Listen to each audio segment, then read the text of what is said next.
Bom povo de Atena, bem-vindos ao Podcast Sensei, o podcast de Cavaleiros do Zodíaco. Você nos encontra no facebook.com/podcast Sensei e no soundcloud.com/podcast Sensei. Hoje, Brunão, hoje é o podcast Soul of Gold, teve episódio ontem, no episódio 4, episódio que se chama Reúnam-se os 7 Guerreiros, Deuses. Então a gente vai fazer aqui o nosso, normal aqui, comentar o episódio. Vamos ver se a gente consegue descobrir, porque até agora a gente só erra tudo. Não, na verdade a gente só erra tudo porque nós somos fãs cheios de fé, cheios de esperança. Cheios de ideias, né? Isso que é importante. Mas hoje, pra comentar o episódio, Brunão tá aí da Constelação de Filosofia, Brunão. Ai. Tudo bem com o senhor? Fala aí, pessoal. Boa noite pra vocês, boa noite aos queridos ouvintes. E hoje a gente também tem o Alan, da Taizan Senseiya. Beleza, Alan? Ei, beleza, pessoal. Boa noite. E hoje, sob demanda, exigindo participar, sob ameaças e tortura, Danda de Portugal, da Constelação de História. Tudo bem, Danda? Tudo bem. Boa madrugada. Pois é, né? Em Portugal já são outros dias acontecendo. É o primeiro podcast de Soul of Gold que você participa, hein, Danda? É, o primeiro. Vamos só ver. Tá curtindo o Soul of Gold? Eu tô, por incrível que pareça. Por incrível que pareça. É mesmo, a Danda tem a fama de ser rigorosa, né? Chata. Pode falar chata. Eu disse rigorosa. Acabou com o filme do Legend of Sanctuary, quando a gente fez, né? Eu não falei nem um pouquinho bem? Acho que não, né? Eu acho que não, você... não falou. Eu sou tão horrível. Mas vamos ver agora sobre Soul of Gold, Alma de Ouro. Vamos ao episódio, meu povo.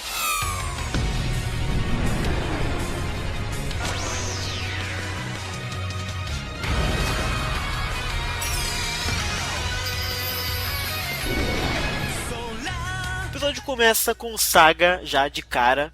Ele dá um jeito naquele redemoinho de fogo que ficou sobrando no último episódio, né? Vocês me corrijam se eu estiver errado. E ele basicamente já... Ele percebe, né? O Miro tenta conversar com ele, porque ele já começa a ir pra cima da galera pra tentar dar um jeito nele. E o Miro fala que não, o Camus tá do outro lado e tal. Eu acho que essa foi a restrição, né? Que a gente comentou tanto no último podcast. Na verdade só foi o Miro tentando argumentar, mas não foi nada específico, assim, muito... O Miro também é um cagão, né? O Miro tava nessa de que ia enfrentar o Camus, não sei o quê, mas aí aparece o Saga, ele sabe que a parada vai ficar séria. Não, pô, fica calmo aí que o Miro tá lá, o Camus tá lá do outro lado. E o Saga chega assim ou não. O Saga chega assim ou não. O Camus tomou a decisão dele. Exato. Pronto, Saga não é amigo de ninguém, sério. Agora eu lembrei de uma coisa específica nessa cena, sabe? Quando o Milo pediu pro Saga não ir, né? Eu me lembrei muito da cena da Shaina quando a Ayolha foi matar o Seiya, né? Me lembrou muito, assim, loucura. Sabe? Na hora que a Shaina diz, não, peraí, deixa comigo, deixa comigo, deixa eu cuidar dele. Entendeu? E o Ayolha disse, não, você nunca vai conseguir matar o Seiya, entendeu? Tipo, só faltou o Milo se jogar na frente do golpe. Aí seria também o máximo. É praticamente aquilo, né? Me segura, acabou. Me segura e não tá indo, sabe aqueles caras tipo, não me segura. Só que não vai, me segura. O Saga, na verdade, ele utiliza primeiro, né, a explosão galáctica, que você queria tanto ver, né, Brunão? O que vocês acharam do efeito dela? O que você achou, Bruno? Você chamou, você pediu e aí? Mais ou menos. Mais ou menos, eu acho que foi mais ou menos. Acho que podia ser pior, mas eu acho que também não foi... assim, não foi tão bom, mas não foi tão ruim, tá ligado? Foi por um lado, ele destruiu, ele criou uma cratera gigantesca ali, né? Ele destruiu toda a base, tudo que tinha ali, ele acabou. Toda aquela base. Mas a animação foi ok, mais ou menos, né? A pior explosão galáctica que eu acho que eu já vi na animação, eu diria, na minha opinião, que foi quando o Canon, na saga de Hades Inferno, derrotou aqueles espectros que vieram interceder pelo Radamantes, né? Quando eles se enfrentaram no Vale do Vento Sombrio, né? Da Ventania Sombria. Eu lembro que aquele foi acho que mais tosco que eu já vi, assim. Até o da íntegra que ela usa no Ômega, acho que ficou mais bonitinho que o daquele. Entendeu? O resto Eu achei que eles fizeram até os planetinhas destruindo, né? Pois ficou legal, ficou uma coisa meio... Acho que tem um pouco mais sensação de impacto, né? aquela coisa que a gente vive falando que falta nos golpes, né? Impacto deu, porque ele criou uma cratera gigantesca, destruiu tudo, né? Eu lembro que na hora eu pensei assim, pô, os soldadinhos rasos avançando pra cima do Saga. E o Saga não tá nem aí. Foda-se, né? Ele ele ligou o foda-se ali. É bem legal porque ele diz isso, né? Ele escolheu outro canto, eles são inimigos, meu dever é de Atene, vou destruir com tudo. Caramba, mano. Missão, né?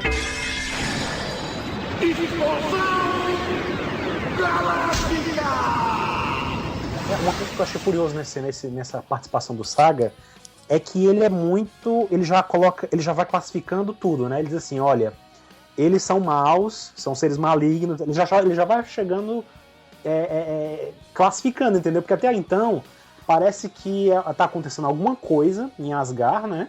Mas ninguém tem certeza do que tá acontecendo e nem tem essa percepção de que é uma coisa maligna que vai ameaçar o mundo todo e tal. Assim, a gente teve uma leve noção disso quando o Murphy fala que alguma coisa terrível tá crescendo dentro da Yggdrasil, né? Mas até então não tinha essa classificação toda. Lógico, o Fafnir tem toda uma crueldade e tudo mais com as pessoas e tal. Mas assim, a gente não tinha essa noção generalizada de que eles são o mal, entendeu? Que aquilo que tá em Asgard é o mal. E o Saga já tem essa percepção, entendeu? Já chega lá e digo, não, eles são mal, o Camus escolheu o lado dele e vou agir. Azar dele. E ele que se dane, né? Exatamente, ele que se dane. Mas isso também é muito do Saga, né? Porque o Saga é preto no branco. É verdade, sempre, né? Pode crer. É pra frente, né? Ele é sempre pra frente, vamos sempre andando. Aqui é trabalho, meu filho, ele não tá nem aí, velho. Vai pro caralho, velho. Ele destrói tudo. Só que, para a surpresa dele, todo mundo sobrevive, né? Inclusive o Camus, e aí ele comenta que, pô, Yggdrasil deve estar dando, né, um negocinho dele e tal, etc. E aí, nesse momento que os três atacam ao mesmo tempo, na verdade, quem ia atacar primeiro é o Sigmund, né? Ele ia atacar, só que o Surt diz, mas você vai perder a chance de matar 2 Cavaleiros de Ouro, né? E aí eles juntam todos, e ele chama inclusive o Camus, vamos lá Camus, dá um jeito aí e se vira, né? E aí os três usam a Execução Aurora, o golpe do Sigmund, que eu não sei o nome, que é Per Orkan, uma coisa assim, e o Flame Deer Maelstrom. E aí o Saga, ele usa o Outra Dimensão e consegue fugir, gente, porque tá todo mundo pagando pau pro Saga, mas no rigor ele deu uma fugida ali. Foi pra salvar o Miro, pá, vocês não entenderam. Tem sempre a desculpinha, né? Eu também acho que foi mais. Eu também acho que foi mais nesse sentido de poupar o Milo ali daquele confronto direto do que fuga, de fato, assim, sabe? Sei. Mas o retirada estratégica, eu acho. Até porque a missão deles é arrumar um jeito de desfazer esse Paranauê da Yggdrasil que tá limitando os poderes deles, né? Exato, né? Por que ele vai perder tempo lutando quando ele tem coisa mais importante pra fazer? Não, e ele tem a noção que os outros estão tendo, assim, a ajuda da Yggdrasil, né? Não adianta nada ele ficar atacando, se eles conseguiram escapar do primeiro golpe, não adianta nada ficar lá lutando e perdendo tempo. Eu acho que é mais assim. Esperava mais do Saga, confesso. Sabe uma coisa que eu tava pensando? Que todo mundo, vocês, por exemplo, vocês querem muito ver o Canon, etc. Sabe quem eu quero ver de fato? O Evil Saga. Eu adoraria ver o Evil Saga aparecendo e completamente louco, assim, porque ele não. Se o Evil Saga aparecer, aí sim ele não perde nem fudendo. Porque o Evil Saga ele é muito bizarro, velho. Mas eu tô achando que esse Saga já tá meio evil. É? Ele tá muito pra frente, né? Eu atropelo quem chegar aqui, não interessa se é Cavaleiro de Ouro, o que é. É mesmo, né? Cagou pro Camus, achei isso genial. E aí, longe do perigo, já naquela encosta, parece que era a mesma encosta que eles estavam anteriormente, né? Aí o Saga explica mais ou menos pro Milo que enquanto rolar esse Paranauê, essa barreira, sei lá, na Yggdrasil, eles não vão poder fazer muita coisa, né? Já que eles estão com... pelo menos na legenda que eu vi, eles estão com 100º 100th of the power, real power, né? Então, realmente, aquilo que eu disse, a árvore ela tá realmente reduzindo o poder deles, né? E bastante, pelo jeito, né? Existe uma barreira, né? É o mesmo esquema do Hades, de Hades, né? Quando do castelo da Alemanha e tal, que tinha uma barreira que diminui o poder deles. E mais do que isso, então, assim, ele, além de reduzir o poder, ele ainda suga a cosmoenergia deles, né? Parece que quanto mais eles fusam o cosmo, menos eles ficam com o cosmo, né? Parece que vai sugando realmente. Tem isso, né? Ainda estão sendo absorvidos, né? Pois é, então acho que a partir de agora a gente vai começar a ver a história ela desviar, né? Fazer um desvio de aquela coisa que todo mundo pega Brasil, vai cada grupinho pra essas raízes aí, né? Para tentar destruir a barreira antes das coisas começarem. Mas o Miro, E na verdade ele tá falando que ele tem que ir, que ele tem que ir pra Brasil de qualquer jeito. E eu acho que ele vai até, né? Eles se separam ali, não foi? Eu acho que o Saga não vai atrás dele, né? É, o Saga não vai atrás, mas o Miro continua, né? Tontão do jeito que ele é. É, ele é muito, né? Cara, o Miro, o Shaka fala pra ele, não faça nada. Foda-se, vou fazer. O Saga fala, não vá até lá. Foda-se, eu vou até lá. Porra, é muito afobado. É, total, né, cara? Acho que ele vai acabar morrendo, gente. O que vocês acham? Não, eu tô vendo, eu acho, mas... Ele tá... sim. Mas acho que ele vai morrer antes de todo mundo. Talvez depois do que aconteceu nesse episódio, com certeza. Vocês estão esperando que eles morram? Eles têm que morrer, né, Dandas? Não faz sentido. É porque, tipo assim... Tá pega, Dandas. A não ser que eles queiram criar uma linha temporal totalmente nova pra isso... É verdade. Vai ter que todo mundo morrer pra explicar o que tá acontecendo, o que vai acontecer no filme e o que vai acontecer em Next Dimension. A não ser que a gente entenda que tá tudo acontecendo simultaneamente e que não tenha necessidade deles morrer. Não foi o produtor, Alan, que falou que ele não queria atuar em cima dos eventos que já aconteceram e tal? Rolou um papo assim? Uma coisa que eu li no site da Tizen, no site do Alan, uma entrevista ele falou assim, que uma grande preocupação que ele tinha fazendo o Soul of Gold é que ele não queria interferir no que estava acontecendo em Next Dimension. Então, se ele manter todo mundo vivo, ele interfere. Então, assim, os Cavaleiros de Ouro, não necessariamente. Não tem Cavaleiro de Ouro do presente em Next Dimension. Mas não tem porque são mortos, né? Não tem. A gente não sabe se eles ainda estão presos naquela pilastra lá gigantesca. Tem aquela pilastra no Next Dimension também ou não? Honestamente, eu não lembro agora. Acho que ela aparece mais no filme. É que são duas coisas, né, meio separadas. A ideia dos Cavaleiros de Ouro, assim, o que foi estabelecido, né? E isso até a gente comentou acho que a gente comentou no podcast do que a gente falou do filme do Prólogo, né, do Tenkai, é que, assim, originalmente os planos da produção do filme do Prólogo, né, era que os Cavaleiros de Ouro de repente voltassem, só que o diretor, o Yamauchi, pensou o mesmo jeito que o cara produtor do Soul of Gold estava pensando. Ele não queria interferir no que o Kurumada de repente podia estar pensando pro futuro, né? Que naquela época era uma coisa muito longínqua ainda, né? Não tinha nem Next Dimension ainda, não tinha nada naquela época. Então, assim, ele tinha a ideia de que os Cavaleiros de Ouro estariam selados, né? A diferença é que o diretor do filme fez eles ficarem presos naquele pilar, né? Mas tinha uma ideia também dos Cavaleiros de Ouro estarem presos numa parede no próprio Olimpo, sabe? Uma coisa assim. Estarem selados lá no Olimpo. Tinha essa ideia. Não sei se o Kurumada vai fazer isso no Next Dimension, mas até agora não usou nada dos Cavaleiros de Ouro atuais da geração do Seiya, né? No Next Dimension ainda não apareceu nada. Eu nem sei se o Kurumada tem essa intenção. Porém, como o hype tá ficando tão grande, né? A gente tá vendo aí que né? todos os outros mangás... Esse mês mesmo saiu a Champion Red com posters especiais dos Cavaleiros de Ouro. E a gente vê o Megumi Okada desenhando o Aiolia com a armadura divina de leão, entendeu? E a gente vê a Champion Red destacando muito isso, entendeu? Então, assim, eu não duvido que logo essa coisa de Soul of Gold vá se perpetuando pelos outros mangás, e inclusive o Kurumada venha mostrar esse Next Dimension, né? Seja lá quando ele for continuar, né? Mas se eu fosse apostar em alguém que morreria, seria o Miro, porque o Miro tá muito... Ele tá afobado, né? Afobado, tá muito... Mas, na verdade, o que eu acho que vai acontecer é o seguinte, Xará. O próximo que morrer vai ser o próximo que obter alguma informação tão preciosa quanto a que o Afrodite obteve, que a gente não vai saber agora.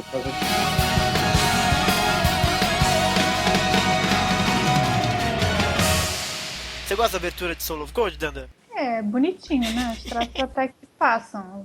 Ao contrário do que aconteceu nessa fase aí que a gente falou, da luta, né? Você tá falando do que? De animação e tal? Eu achei um bocado tosco os traços do Saga, tava horrível. O Saga, ele desenharam ele bem só na entrada dele. Depois é o Chan, né? O Chan, que era o gatão lá chegando. Sim, pois e depois, agora não interessa pra nada. Exato. Agora dá pra estagiário. Um rascunho.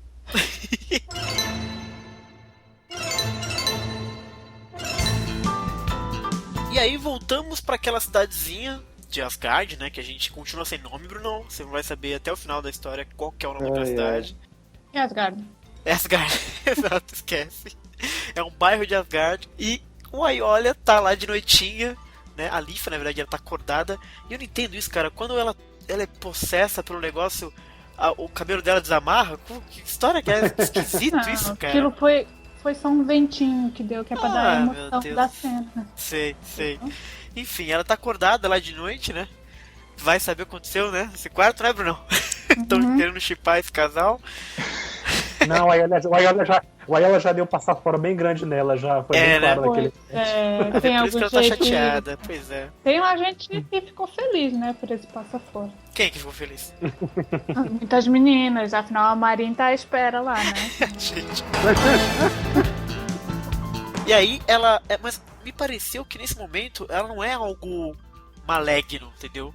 Parece que só tem alguma entidade nela, mas de repente não é exatamente maligno. Ele pode ser só algo que ela não entende de fato. Mas aí o Ayoria chega, só que aí ela já volta a ser Leaf novamente, né? De novo, os olhos dela, né? Os olhos dela rolam. Exatamente, concentrada lá em Yggdrasil, né? Ela observando e tal. E parece que ela vê qualquer coisa ali, né? Mesmo uma barreira ou qualquer coisa. Uma energia, ela vê. Pra mim pareciam chamas. Chamas? Que loucura. Fogo, sei lá. Ela vê aí trazia o reflect no olho dela, né? E ela dá aquela mudança todinha, né? Só que aí o Ayoria chega, né? Eles reparam no cosmo do Saga, né? Ele fica meio bolado que ele sentiu o cosmo do Saga. Ele não fala expressamente, mas ele fica meio bolado que ele sentiu um cosmo muito forte, se chocando e tal. E ela fica meio assim, que tem Cavaleiro de Ouro se batendo ainda, né? Porque ela tava meio chocada com a história do Camus e do Miro, agora do Saga contra todo mundo. E aí ele faz o Ayoria, ele pergunta sobre os guerreiros deuses pra ela, né? Que eu achei uma parada super inteligente, de uma certa forma, né? Saber quem é, até porque até então parecia de fato que ela conhecia todo mundo, né? E aí, amigos, nós somos apresentados a todos eles. A gente tem então o Freud de Gulliburst, que já conhece, mas ela fala que a família dele serve Odin há muitos anos e ele é o mais orgulhoso de todos. Mais ou menos o que a gente tinha delineado. Exato, já, que ele era todo cheio de si. Mesmo. E ele é cheio de cabos, a capa, toda, né, cheio das coisinhas. Exatamente. E ele tem o Hércules de Tangrisnir, que a gente já conhece, que ele é apresentado como o mais forte deles. Eu duvido mas o mais muito disso. Fisicamente Eu acho que falando. né? Fisicamente falando. Só se for, né? Aí fala do Surt de Exinir, que é o mais estrategista, que a gente também já tinha reparado nisso, e de fato ele pode ser realmente o babaca da história, né? E ela apresenta ele assim, né, como o cara que tem mais estratégia e tal. O Granil, o Sigmund de Granil, que na verdade ele é o irmão mais velho, é isso que vocês falaram? Do Siegfried, né? Isso. Que é o mais bruto de todos. Ele não gosta dessa coisa estrategista do Exinir, ele é um cara mais, né? Ele vai, tipo um Saga. Guerreirão leal mesmo. Exato. E aí somos apresentados aos novos guerreiros, Bruno. Se prepara aí. Tem o Balder de Hrzvelger. What the fuck? O que é isso aí, Bruno? Como é que fala e quem que é? Vamos primeiro falar sobre o nome do cara. Balder. Primeiro assim, ele é apresentado como Baldur e a Lífia diz que tem rumores de que ele é imortal. Pois é, que loucura. De que ele é invencível. Sei lá qual foi a palavra que foi usada no japonês. É imortal. É imortal. Baldur, ele é um dos filhos de Odin, né? E tem um certo momento nas histórias de que alguém profetiza de que Baldur iria morrer. Então a mãe dele pega todos os seres do mundo assim e diz: você tá proibido de matar meu filho. Pega uma pedra, você tá proibido de matar meu filho. Que conveniente. Pega um veneno, você tá proibido de matar meu filho. Gente do céu. Então, depois que ela faz isso tudo, os deuses começam a brincar, tipo assim, jogando coisas em Baldur, e Baldur rebatendo tudo com o peito aberto, estufado. Precisou, assim, de uma artimanha do Loki pra Baldur morrer. E é mais ou menos a morte dele que começa todo o processo do Ragnarok. Tem várias criaturas na Yggdrasil que habitam o lugar. Uma delas é essa águia Harsvelder. Hasvelder. Caraca, estão fudendo a gente, hein? Só bicho esquisito. É basicamente um gigante que consegue assumir a forma de águia. Então, no Ragnarok, pelo menos na organização dos poemas que o Snorri, que é esse folclorista cristão, que ele organizou, as fontes que restaram de mitologia nórdica, que eu já aviso, era um cara cristão que alterou muito da coisa da mitologia nórdica. Esse gigante, ele faria o vento soprar de uma maneira muito furiosa durante o Ragnarok, durante o fim do mundo. Ele ficaria lá no topo da árvore, causando tudo isso. E esse cara é teoricamente o homem que é imortal. E a vestimenta dele, a roupa divina dele, né? Ele é muito cheia de paranauê. Eu acho ele meio feio, na verdade. Eu não acho muito bonita a armadura dele, não. Isso explica. A explicação da nomenclatura da vestimenta dele, né? Da roupa divina dele, explica por que a gente viu a primeira imagem no primeiro episódio, né? Quando a Alicia funciona, tem aquela sombra, né? Dos guerreiros deuses, a gente vê que ele era um guerreiro alado, né? Pois é, tinha asas então. Certamente deve abrir as asas depois, né? Ou eles desencanaram no character design da asa. Uma coisa assim, eu olhando assim pra ele, pro Baldur, eu me lembrei, por algum motivo, imediatamente do Faraó. Achei os dois muito parecidos. Da saga de Hades. Sim. Achei eles muito parecidos. Corte de cabelo, de repente? Não sei. Eu lembrei, sabe de que eu lembrei? Eu lembrei do Thor, na verdade, não sei porquê. Eu lembro de um bicho aleatório, o Xará lembra de um bicho mais aleatório ainda. O que o Thor tem a ver com o cara? Não, o Thor de Facta, o Thor, não Thor. Não, sim, tô ligado. Eu não sei, eu achei. É que ele tem. Não tem costeleta? Ah não, eu confundi. Sei lá, cara. Não, mas o traço do rosto é parecido. Do Thor? É. Tá vendo? Não tô louco. E são apresentados também ao cara que é o mais misterioso de todos, que é o Utgard de Garm, que ele tem uma máscara toda, eu achei da hora o character design dele, achei bonito e tal, e aparentemente tem um segredinho aí, quem é esse cara e tal, né? Assim, primeiro o nome do cara. Utgard é um termo bastante famosinho, assim, em histórias que são ligadas a histórias nórdicas, histórias folclóricas. Utgard significa literalmente jardim.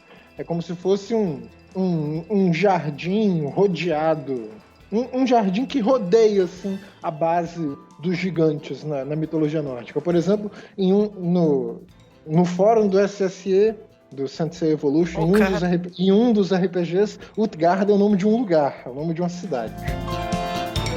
Garm já é um personagem muito conhecido, além dele ser muito famoso em mitologia nórdica, ele aparece como personagem de vários jogos de videogame, por exemplo, Ragnarok Online.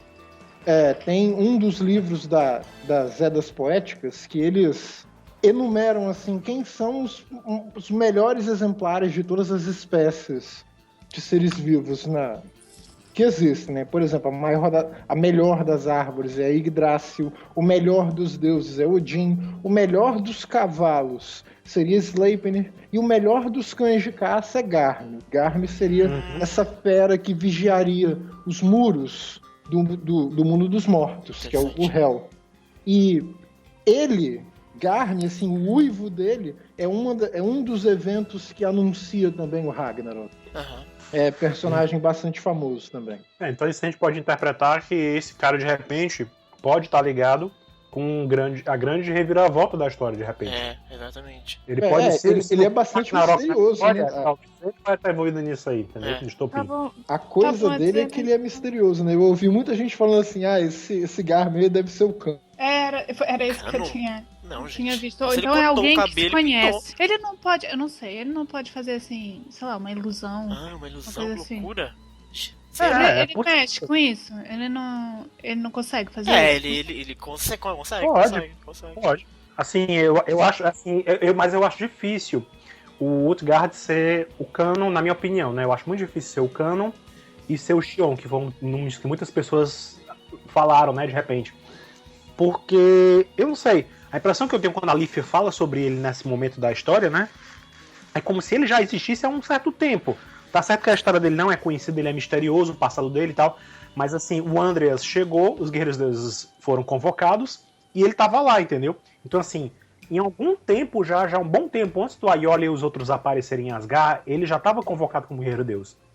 Então assim, teoricamente, né, pode ser muito bem que a série nos mostre diferente, mas a impressão que passa é que ele já estava lá. Então, assim, eu imagino que seja algum personagem que já esteja de alguma forma ligado, que já esteja lá de alguma forma. Talvez nem seja grande coisa também. Não pode não ser quem que a gente conhece, mas seja alguém crucial dentro da história ali do Andreas, da Hilda, entendeu? Seja alguém que a gente não conhece ainda, que eles vão apresentar, entendeu? Com um grande mistério.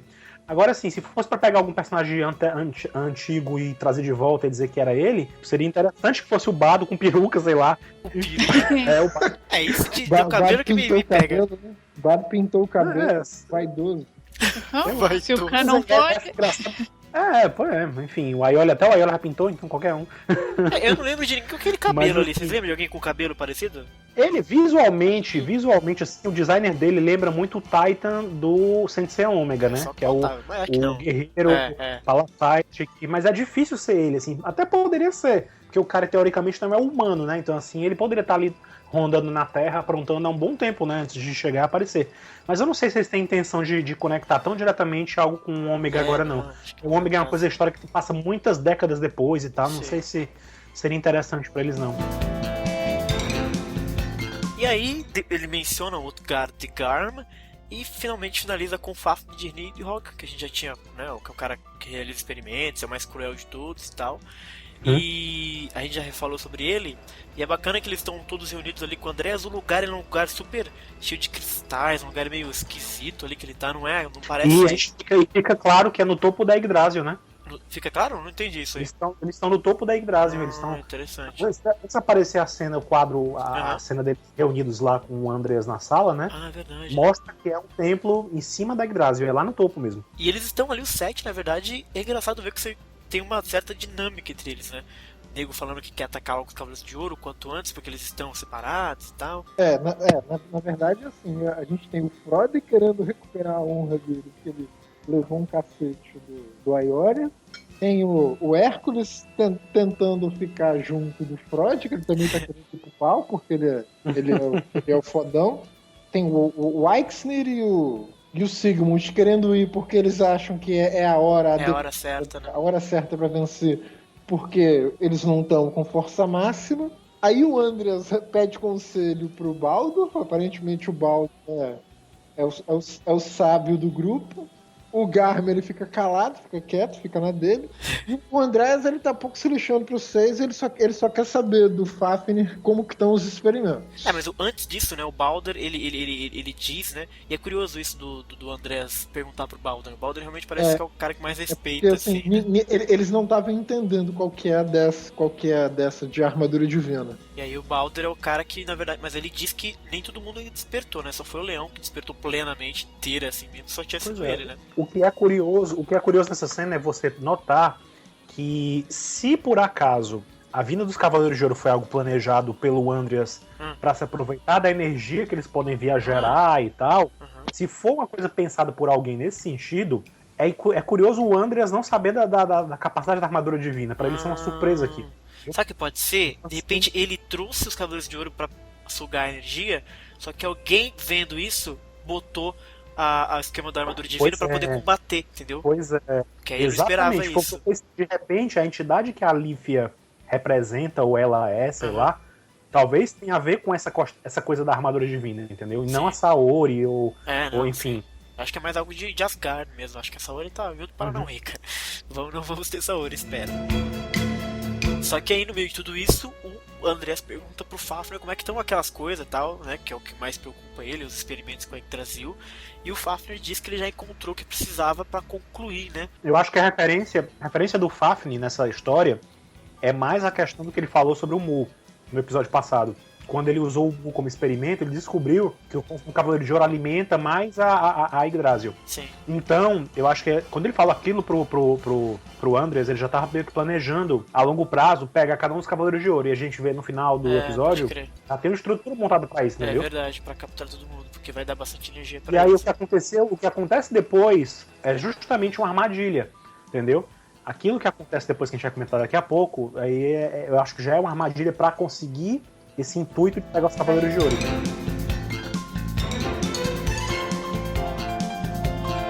Eu queria perguntar pra vocês o que vocês acharam dessa dinâmica dos Guerreiros Deuses, o que vocês acharam dos novos Guerreiros Deuses, o Baldur, o Utgard, e como é que essa galera meio que se interage assim ali perante o Andreas.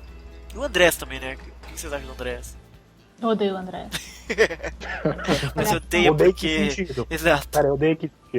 Em todos, desde o traço até a personalidade. Você não acha que ele é um personagem legal, é isso? É, ele é muito legal pra morrer logo.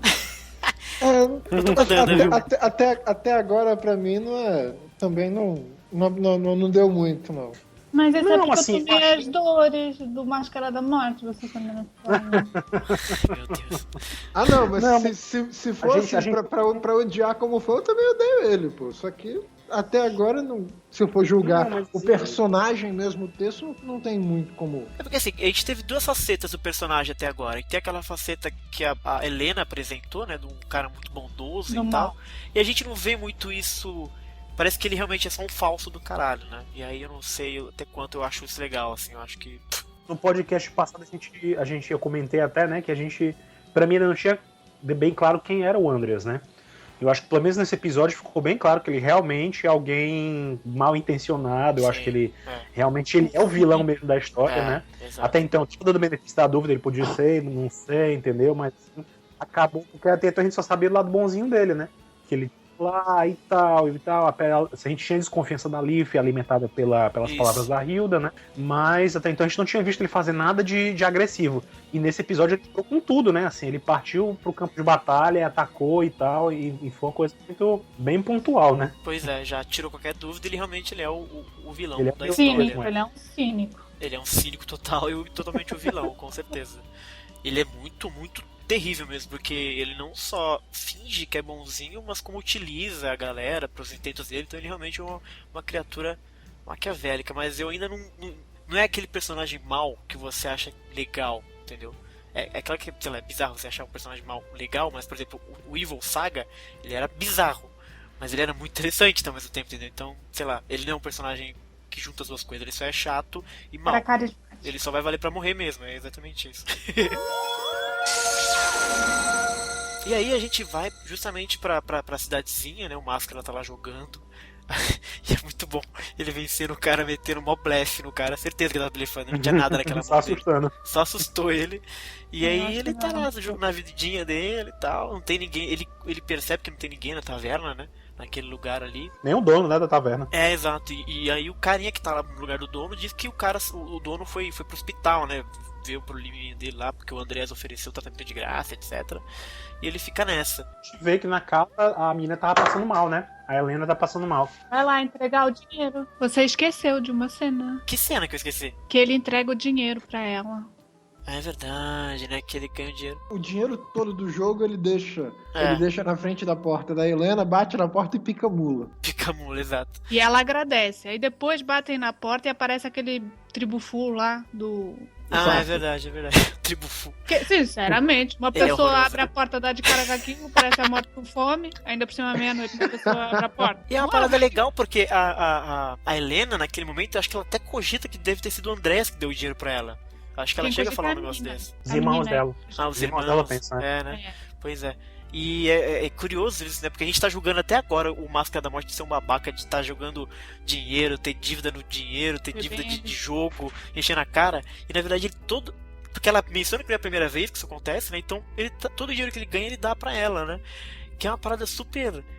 que vira a sua cabeça, né? Tipo, que Máscara da Morte bizarro esse, cara. Eu só achei que faltando um pouquinho de episódio, um flashback, alguma coisa que mostrasse que ele já tinha uma relação com a Helena já antiga, entendeu? Assim, que ele de repente, assim como a Lífia ajudou o Aioli, de repente ela teria encontrado ele e alimentado e sei lá, entendeu? Faltou esse link maior. Parece até que ele tá andando na rua, encontrou com ela, de repente essa menina é bonita. E ficou assim, sabe? Ficou meio solto essa relação com ela, sabe? A gente acaba imaginando que alguma coisa aconteceu, né? Não sei se precisa, assim, mostrar também. A gente sabe que é muito importante pra ela, pra ele. Vocês depois entram nas fanfictions e vejam que aquilo vai render fanfictions sim, com certeza. Aquilo aí, deixa a imaginação solta. E aí tem uma cena que é quando ele entrega o dinheirinho pra ela, né? Na porta, assim, tal. E tem uma cena de noite do Máscara da Morte olhando pra armadura de ouro, que depois, se você pensar nela, depois de tudo que aconteceu, é muito interessante, cara. Mas a gente vai chegar nela lá. Aí sim, o dia raia, ele vê que a Helena não abriu a vendinha dela, e ele com aquilo na cabeça já, porque ele já tinha meio que suspeitado do dono do hospital, da taverna, de tratamento de graça, não sei o que lá. E o cara pergunta, né, pra ter um carinha na sacada, assim. Ele pergunta cadê a Helena, ele fala que tá no hospital, com tudo pago pelo Andreas. Aí ele já fica... E vale lembrar, porque antes disso eles já tinham ouvido do Ayori e da Leaf, tudo que já tava rolando, sim, tá ligado? Ele já sabia, Ele já sabia que tava rolando merda, ele já sabia que tava rolando um monte de coisa. Só que ele não queria se envolver por causa de uma coisa que ficou muito clara nesse episódio. Exato. Que a gente vai falar mais pra frente. E aí isso é muito foda, cara. Que episódio bom, cara. E aí ele sai correndo e ele conta as criancinhas e elas falam do hospital, né?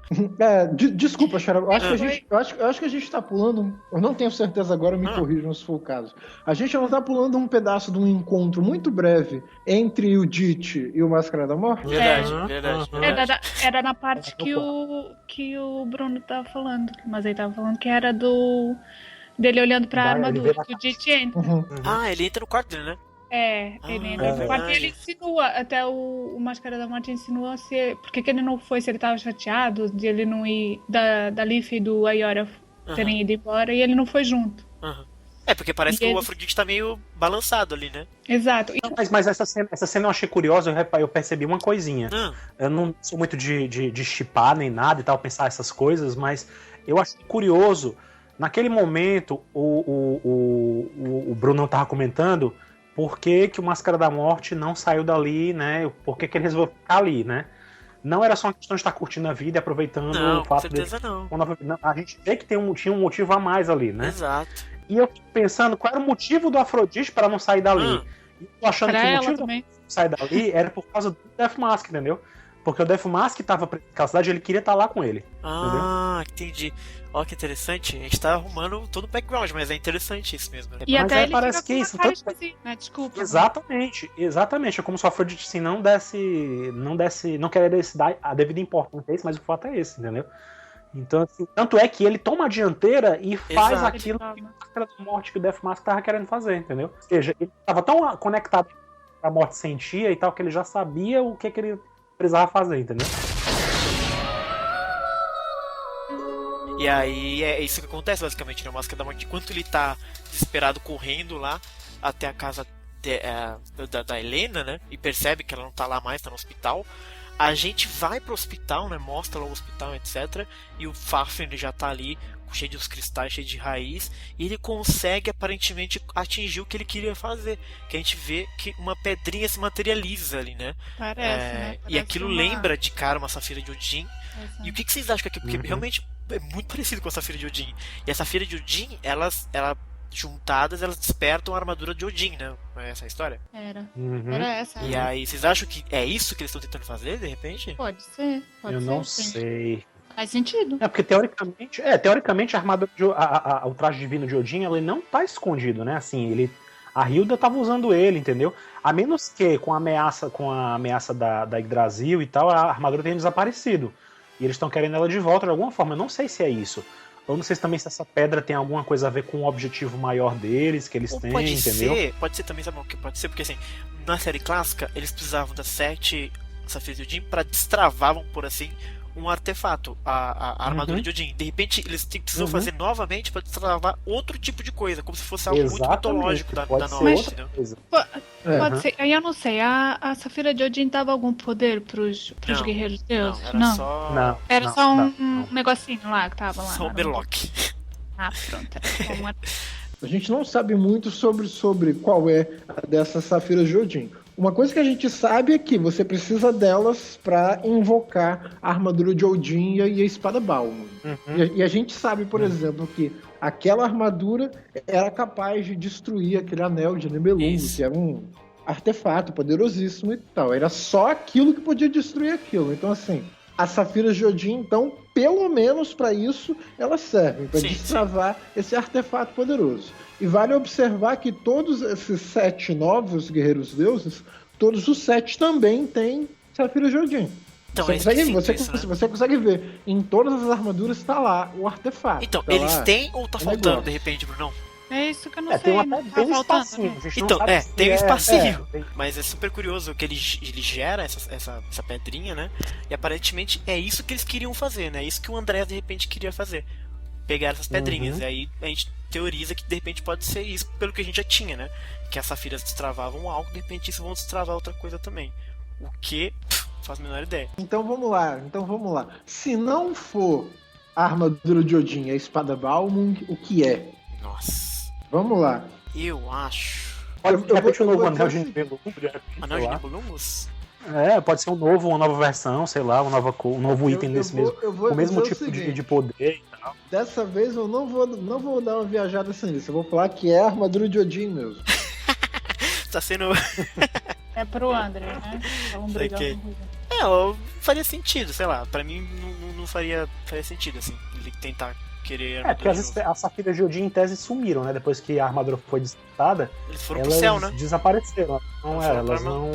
Pra constelação. Em tese não fica claro se elas se fizeram parte da vestimenta do hobby divino de Odin, ou se elas simplesmente sumiram depois que trouxeram ela de volta. Né? O que acontece ali, elas sobem pra constelação de Ursa Maior, não é isso? Eu acho que o que faz sentido pra mim é que eu lembro agora de uma coisa que o Alan falou em um desses podcasts, é que, tipo assim, essas armaduras dos guerreiros deuses, elas não foram forjadas por ninguém.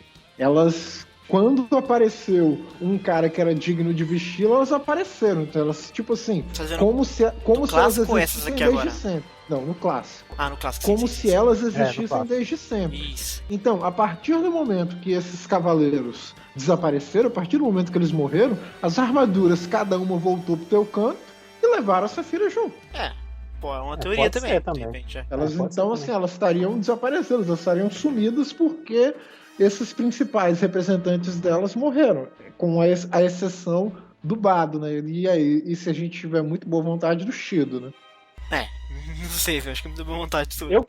Sinceramente, eu queria ainda que o Fenrir voltasse também, já comentou isso antes. O Fenrir né? morreu? Morreu, assim, né? Em tese morreu. Ninguém caiu uma avalanche gigantesca na cabeça dele, né? Então, que eu acho que ele morreu mais do que o Bado morreu, entendeu? Foi a morte mais ingrata da saga de Asgard dele, assim, foi mais sem noção, assim, de repente podia ele e o Bado voltarem, eu gostaria muito.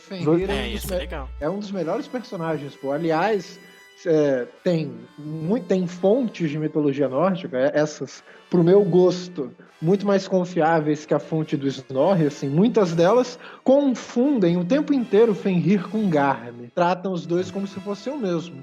Isso é tudo cachorro, hein? Tudo canino. Claro, isso é muito comum, isso é muito curioso, entendeu? Então eu não ficaria nada surpreso, assim, se por acaso fosse Fenrir. Eu ia achar muito legal. Demais, cara. E você acha até curioso que, se você reparar no detalhe na vestimenta do Garm, né? Você vê que tem umas coisinhas na mão dele que lembram até a armadura do Fenrir também. E mais, o Fenrir vestia uma espécie de máscara pra cobrir a boca, ele não vestia? Não, vestia no olho só, na verdade. Ele vestia Era no olho. Ele tinha um visorzinho, era um visorzinho. Então, era um visorzinho. Então eu achava que ele vestia coisa na boca.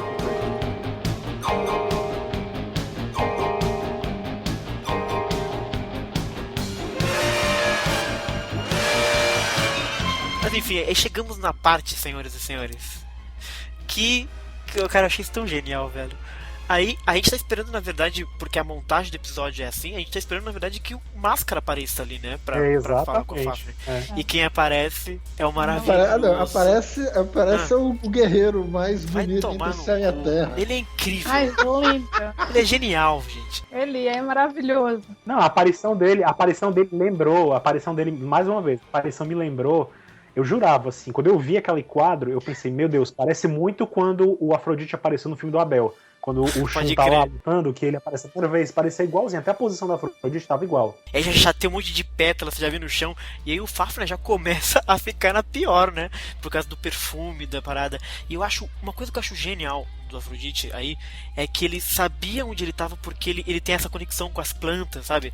Com as raízes, ele sabia várias coisas com isso, que isso é uma extrapolação desse poder dele com as rosas, que é muito legal, que é muito genial. O Fafnir, ele começa a já morrer, ele já começa a perder os sentidos e tal, né? Ele só apanhou, cara. Ele só apanhou, cara. Aliás, se a gente for pensar nessa extrapolação dos poderes do Afrodite, o cara é a criatura mais apelona de lá. Ele é genial, A Yggdrasil ali é uma árvore gigantesca. O Dit, Só que eu sou foda por causa dessa árvore. Então, mas aquela cena em que o Máscara sai correndo, não tem uma flor? Aparece uma flor ao pé do Afrodite. É mesmo? Exatamente. Olha só, exatamente. gente, que legal. No pé Uma de flor Máscara, branca. exatamente. Portanto, não são só as rosas. Os caras estão excitados com ele. Que legal, cara. O Fafnir já tá na pior, né? E o Afrodite, ele usa lá as rosas diabólicas reais, né? As vermelhinhas, e dá um pau no Fafnir, cara. O Fafnir não tem a menor chance. Não só isso, cara. ele tortura. Ele tortura, exato. E pega informação. Que é um poder dele que a gente não sabia também, que é super interessante. Ele coloca a rosa na pessoa e tem acesso aos nervos da pessoa. Tipo, um negócio muito animal, velho. É muito legal isso. Sério, o Afrodite arrebentou nesse episódio. Rolou aí os caras encostaram testa com testa. Podia colocar encosta sua cabeça no meu ombro e chora ali fácil. Não, ele acabou com o cara. Ele só não tirou tudo e matou porque chegou o apelão do Andrés. Agora, essa cena inteira achei curioso como ela tava bem desenhada. Assim, é como se eles tivessem juntado todos os esforços. Os esforços dos animadores se concentraram naqueles momentos do Death Mask e tal. Muito curioso. O cara é lindo. Vamos colocar o cara lindo. Se ele é bonito, dá pra desenhar ele feio, né? Vou combinar. Ou então falaram assim, ó, fulano, anda aqui desenhar, deixa o outro que desenhou o Saga, desenha aqui o Afrodite que é pra gente. Exato, né? Uma coisa assim, na chegada. Mas ele tava. Não, e é legal porque a gente fala essa coisa das lutas serem pouco criativas e terem pouco impacto. O Afrodite foi todo o contrário, na verdade. Foi super criativo essa coisa de usar as rosas em cima do cara, né? E teve impacto. Você percebia que as rosas entravam na armadura do cara e tava tudo tipo quebradinho, assim, sabe? Cuidado super bacana com detalhes e tal. E, puta, eu achei do caralho, cara. Eu só achei que tem uma coisa nessa cena toda do Afrodite. O quê? Porque eu não entendi por que quando o Afrodite se movia, tinha um som de cordas, entendeu? Era uma coisa tipo. Uma irritação, né? Não é um som, era um som de corda, como se a cada movimento do Afrodite fosse uma corda de harpa, sei lá, uma coisa assim. Vocês não ouviram? Não tinha uma coisa assim? Sim. Eu acho que é mais esse detalhe. Sabe aquela coisa que você falou do Afrodite fazer todo o show dele e tal? Eu acho que é mais pra dar essa sensação de que ele é super divino, super maravilhoso. Aí as harpas tocam quando ele anda e tal. Eu só fiquei meio assim que a gente nunca tinha visto isso antes, né? Ficou meio estranho. Sim, mas eu achei, puta, do caralho o Afrodite, cara. Demais mesmo, assim. Afrodite. Nossa, cara, redimiu total. Roubou a cena, roubou o episódio. Roubou a cena mesmo. Total, assim, ele foi totalmente inesperado. A aparição dele ali. Ele não sofreu nenhuma ameaça.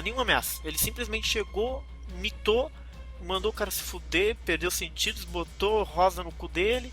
Foi do caralho, velho. O Afrodite, assim, genial. Achei mais legal até do que o Aldebaran, por exemplo, que eu tinha gostado bastante. Mas eu achei que o Afrodite foi redimido de uma forma super legal. Ele só não extrapolou tudo porque o Andrés apareceu, né? E aí ele deixa bem claro, ele fala claramente, quando ele olha pelos lados e vê as pessoas presas nos cristais, né? Tendo a vida sugada e tal, ele fala, olha, eu até ia te perdoar, mas assim, olha o tanto de sofrimento que você fez aqui, entendeu? Aí você vê que ele realmente é o que ele tava falando da motivação do Afrodite e que a gente vê isso sendo trabalhado aos poucos, até em Sentia Show também, né? A gente vê que o Afrodite, ele era um cara que apoiou o que o Saga fazia porque achava que aquilo era o melhor para o mundo todo, né? Para a humanidade, tal, assim. Então, o que ele estava fazendo, né, naquela época que era condenável, passou a ser condenável, não era crueldade, né? Era uma coisa de ele apostar, né, no lado mais forte, entendeu? Ele pagou por isso. Ele já pagou por isso também, né? Morreu e sofreu no inferno e tal, enfim, teve todo um... E sobre isso, Alan, é super interessante que a gente esqueceu de conversar, mas quando a Lífia tá conversando com a Ioria, tem uma fala super bacana que ela pergunta, mas como é que vocês podem ficar se batendo sempre? E a Ioria comenta, porque cada um tem um senso de justiça diferente. Às vezes isso faz eles entrarem em confronto, né? Porque eles têm um senso de justiça tão alto e tão correto pra eles, né? Que isso acaba... Só que são diferentes, né? São diferentes sensos de justiça. Isso acaba confrontando um contra o outro, né? Que é super interessante. Muito legal como a série ela tá trabalhando bem com essa relação dos Cavaleiros de Ouro, né? Dito que o Dit se redimiu e deu um pau no Fafnir, que teoricamente deu um trabalhozinho ali pro Mu e tal, a gente tem que lembrar um pouco disso. Ele nem tchum. Mas também tem um momento, também tem um detalhe. O Mu, naquele episódio, ele também se deixou cair e apanhar e tal. Ele não tava tão fraco assim, né? Ele também meio queria extrair a informação do Fafnir, né? Mas eu acho que Então foi uma coisa que ele fez de propósito. a questão que eu acho é que, de todas as lutas que a gente teve mais ou menos até agora, a mais fácil foi a do Afrodite. Tipo, ele chegou e não teve nenhuma dúvida, assim. Uhum. Ele destruiu o cara, ele ia matar o cara. Se você pegar todas as outras E ele lutas, podia ter feito pior, né? Ele fez pior. Detalhe que ele fez tudo só com as rosas vermelhas. Ele não apelou nem pro... Ele não fez o que é muito legal, né? Porque a gente geralmente acha que as rosas vermelhas são só um papinho de perfume, de tirar sentido, mas ele só usou elas. Mas se ele tivesse usado piranha, usado branca, usado um monte de coisa, ia ser meio bizarro mesmo. Só que aí aparece o Andreas na... É bizarro, eu acho bizarro esse negócio dele andar com as raízes assim, sabe? Eu não gostei muito meio dessa ideia dele de ficar em cima da raiz e a raiz vai andando, assim, achei meio bizarro isso, mas enfim. Não, eu acho que ele controla o Yggdrasil e todas as raízes dele, né? Né? Sim, isso. É que eu acho que eu não gostei muito da dinâmica da coisa, eu achei bizarro. O Andreas chega, né? Eu não lembro exatamente o que eles conversam ali, mas eu lembro que na verdade o Afrodite ele consegue resgatar a Helena, né? Que tava na pior lá. Isso. Justamente a Helena, né? Ele salva só ela e deixa os outros, ou seja, daí duas vezes olha pra ela, daí né? Aquilo que a gente tava falando, né? Daí a gente. Também, mas daí a gente vê do que que eu tava falando antes. Que o foco dele era fazer o que o Máscara precisava, né? O que o Death Mask precisava. Ele tava cuidando do Máscara, vamos por assim? Ele fez aquilo não só pelo bem, pela justiça e tal também, mas também porque era a pessoa que o Death Mask tava se importando, né? Então ele também tava lá pra salvar ela. Isso, ele sai do hospital, a gente vê ele saindo do hospital com a Helena, né? E atrás já tem todas as raízes bizarras lá que acabam explodindo tudo, mas não é esse momento que ele joga pra cima, aquela parada, É esse momento, Isso, exatamente. Eles estão a correr e sai a raiz do chão. E joga os dois pro alto, né? Que o Máscara tá lá já, ele já chegou inclusive no lugar, né? E ele segura a Lífia e... A Lífia não, a Helena. Helena, desculpa, esses casais me confundem. E ele segura a Helena no colo, né? Que é uma cena super bonitinha, e o Afrodite cai no chão, porque foda-se. Dane-se ele. Exato, né? E aí, com ela no colo, né? Ele vê o Afrodite sendo atacado lá pela raiz que atravessa ele.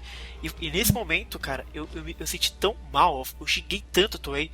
Eu falei, não acredito que vocês redimiram o Cavaleiro há 30 segundos, há 10 segundos atrás, e vocês mataram ele agora. Eu fiquei tão puto com isso.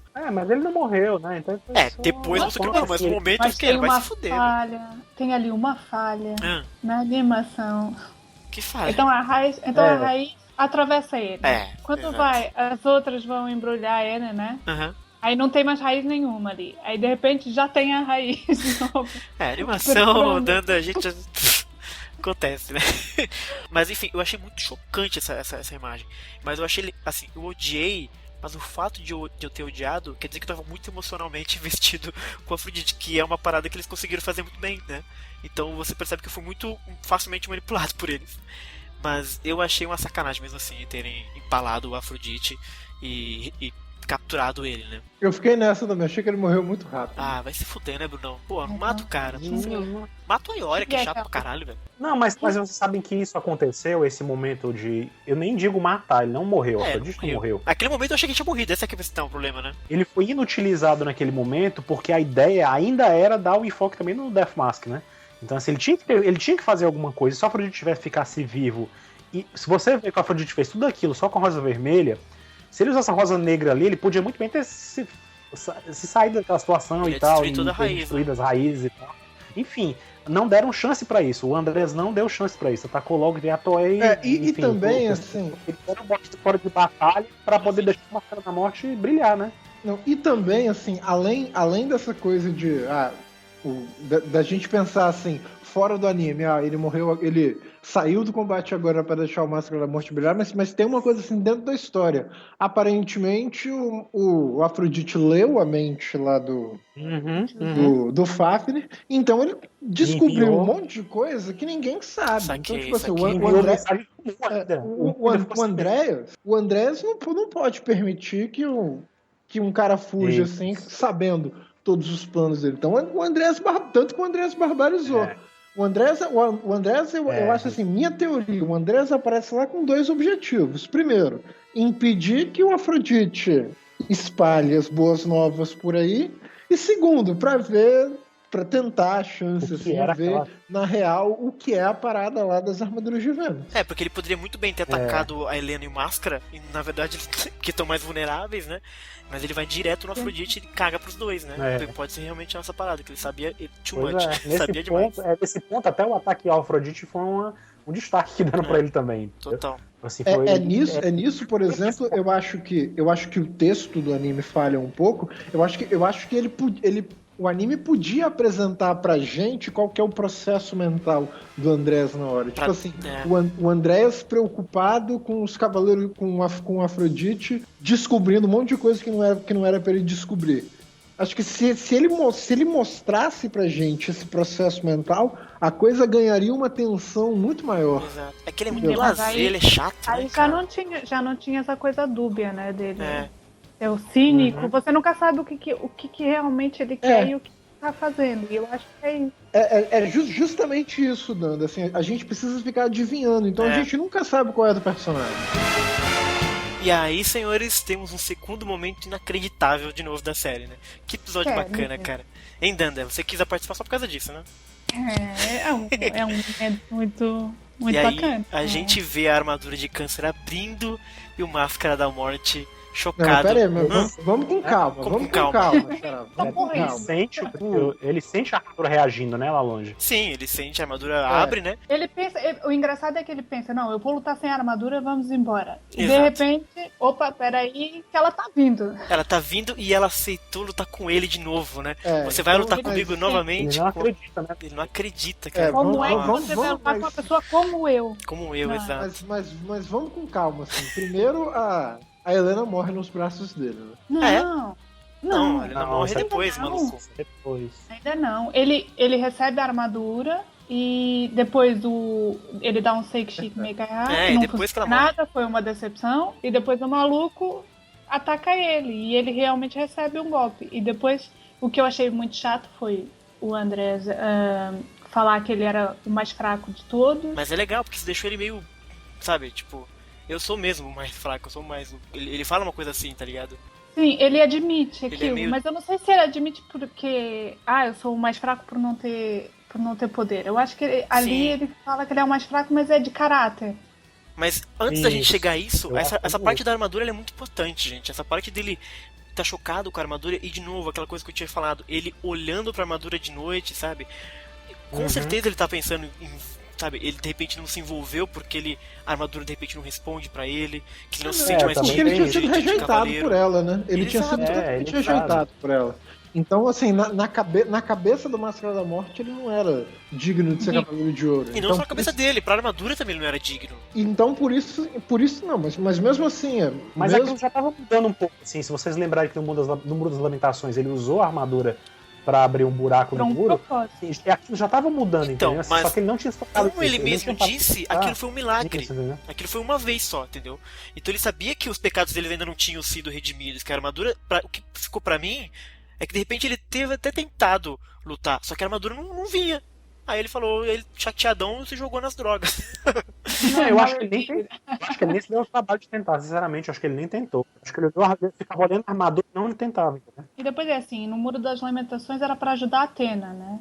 Então é diferente do que tá ali no de repente era mais até uma escolha da armadura do que dele, entendeu? Tipo, é óbvio que ele queria também estar ali, mas acho que a armadura, tudo bem, vai uma vez só, eu vou montar nesse idiota que é por Athena. Aí depois desencanou, e nesse momento que ele se importa por uma pessoa, é que a armadura vem até ele e ele fica chocado, e é super bacana isso, cara.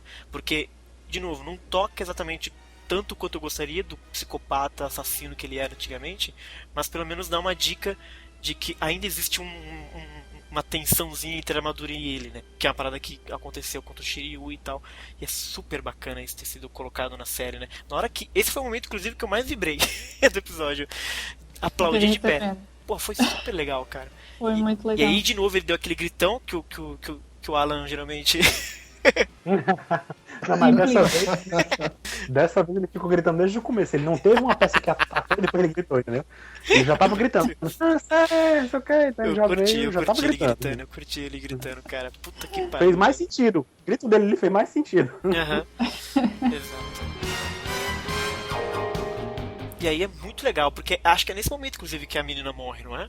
Que ela tá falando besteirinha lá. Não, ele tá matando a menina. Não, a menina morreu muito antes. A menina não morreu antes nada. A menina morreu antes. Não, estão falando maluco. O que acontece, na verdade, é assim, ele veste a armadura depois de todo esse drama dele, que é super bacana, e aí logo de cara ele já ataca, na verdade, com o Sekshik. Né? E não dá em nada. E não dá em nada. Bate lá na raiz.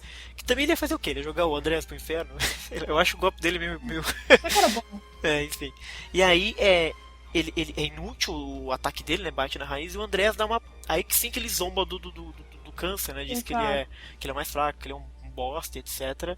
E é nesse momento, mais ou menos, que na verdade que ele a acusa Helena esse fala golpe. com ele. Mas é legal isso por quê? Porque o Mask, ele de certa forma ele acusa que ele é fraco, etc.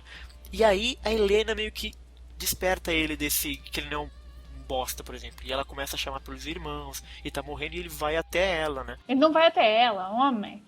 Não vai até ela?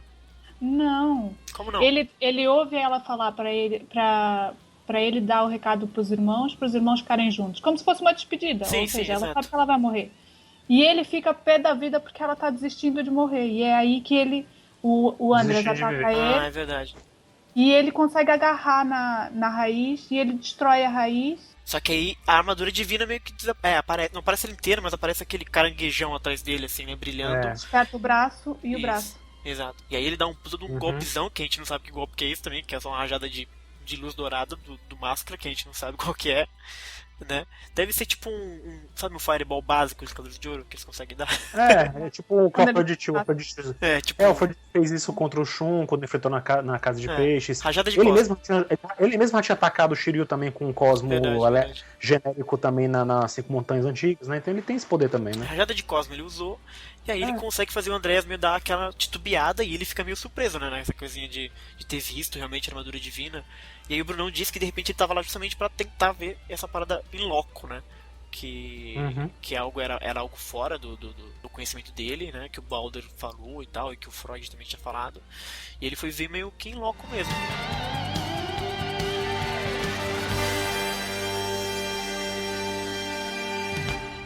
Aí sim, senhores, podemos matar a Helena agora? Tá certo agora sim. Ele pega aquele momento mais emocionante, né? Que ele pega lá ela se despede e tal. Aí isso é inédito, né? Por que é inédito? É meio inédito no Saint Seiya. Essa demonstração de afeto mais simples e mais direta, porque nunca teve alguém que morre uma relação, chora, assim. Não, uma relação afetiva assim tão direta. Verdade, né? Entre personagens. Eu acho que a morte dela, tá aí, lá vou com as minhas lembranças, mas eu lembrei, por exemplo, de quando a Esmeralda morreu. Foi uma coisa bem parecida quando o Ikki chegou assim junto dela e tal. Foi bem parecida, que o Guilt, né, dá Sim, mas quando eu falo, mais claro, né? Quando eu falo não entre os protagonistas, né, no caso eu falo dos 5 de bronze, que sempre teve o Seiya e com as meninas lá correrem atrás dele, ou o Yoga. Tô falando entre os Cavaleiros de Ouro, pra além da gente nunca ter essa noção mais humana deles, nunca foi tão o Máscara, ele é posto como o cara mais mundano desde o começo, né, e é bacana que seja nele realmente essa... na personagem mais inesperada eles colocam essa aproximação tão direta que nunca teve. Pois assim, eu tinha um problema muito, assim, até o último episódio, que eu ainda gosto muito da ideia do Máscara da Morte psicopata, né, do assassino. Eu acho muito curioso isso, e eu gostaria de ter visto.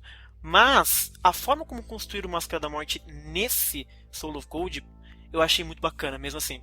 Então eu não reclamo mais disso, entendeu? Pra mim, assim, ele mudou, whatever. Mudou personalidade gratuitamente? Eu acho que mudou gratuitamente. A gente comentou isso no podcast passado, assim. O Máscara da Morte, ele tá evoluindo. No anime isso fica mais claro que no mangá, né? No anime, se você vê essa cena dele chorando pela Helena, é um contraste muito grande com o fato dele, quando enfrentou o Shiryu, tentou matar a Shunrei num piscar de olhos. Exato. Né? Enfim, é um contraste muito grande, mas você vê que dali pra cá foi uma evolução. Porque, tipo, ele passou pelo que passou, foi derrotado pelo Shiryu e tal, sofreu no mundo dos mortos, teve a chance de se redimir quando o Shion convocou ele pra participar daquela farsa, né? Ele começou a lutar ao lado de Athena de novo, ou seja, ele já tem uma mudança acontecendo, né? Então, assim, ele já estava num processo de não ser mais aquele Máscara da Morte que a gente conhecia. Eu acho que não, acho que realmente foi como eu disse no último episódio, foi realmente uma escolha conceitual mesmo. Mas que agora eu não reclamo mais. Tem mudança de personalidade, tipo Camus, que eu ainda encarco. Agora, a do Máscara da Morte, é legal essa nova personagem dele, tanto quanto a outra. Então, pra mim, não é um problema gigantesco, assim. E eu posso criar um monte de desculpa para que isso tenha acontecido, de fato. Dá pra criar desculpa, não é tão difícil fazer a ligação. É que eu acho que é muito menos desenvolvimento e muito mais conceitual mudando mesmo. Mas que ficou tão legal você pensar que, na verdade, o Máscara da Morte é um personagem era assassino, não ligava pra matar ninguém.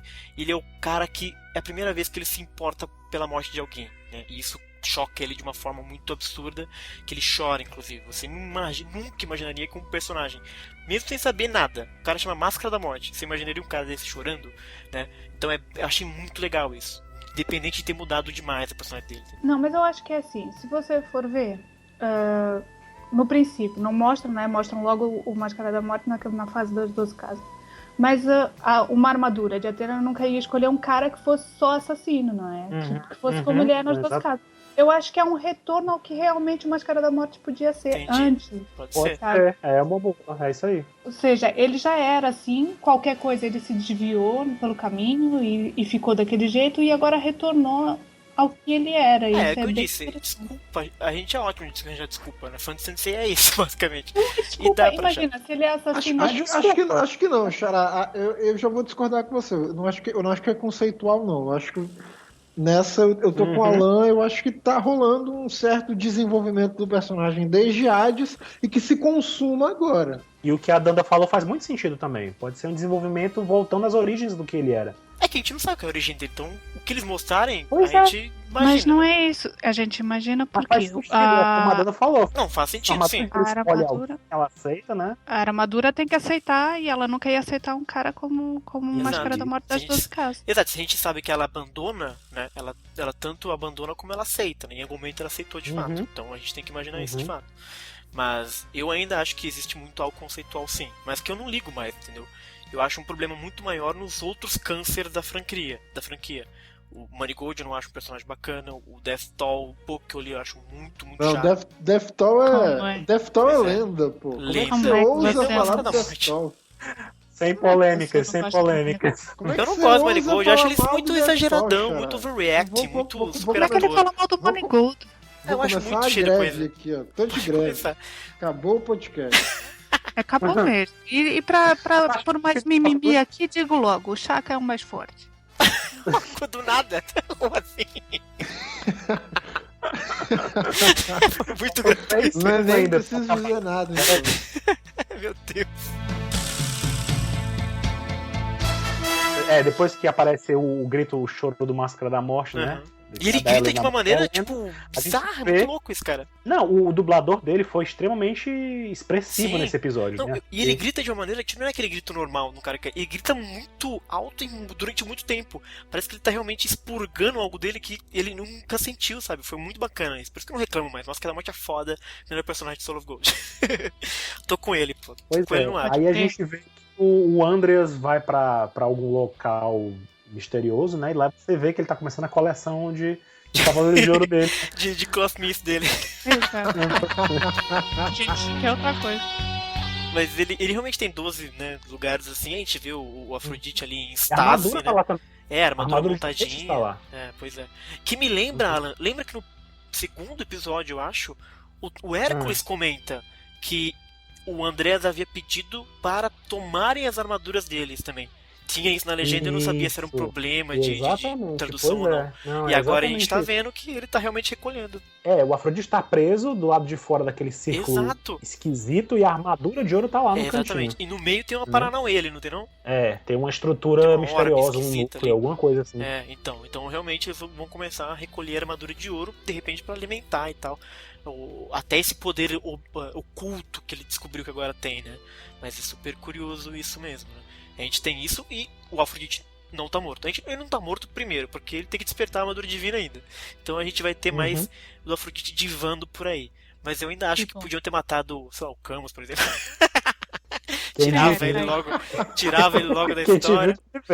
Leva aquela lombriga ruiva também. Tá? Mas na verdade, em defesa do Camus, a gente não falou sobre isso, mas o Miro, ele percebe que o Camus falou pra ele lá no começo que vocês nunca vão chegar perto, e parece que realmente é aquilo que o Alan falou. Eu acho que o Camus tá muqueado ali de espião mesmo, viu? Eu fiquei com essa impressão ali naquela primeira cena, pelo menos. E o Miro, de repente, acho que sacou isso também.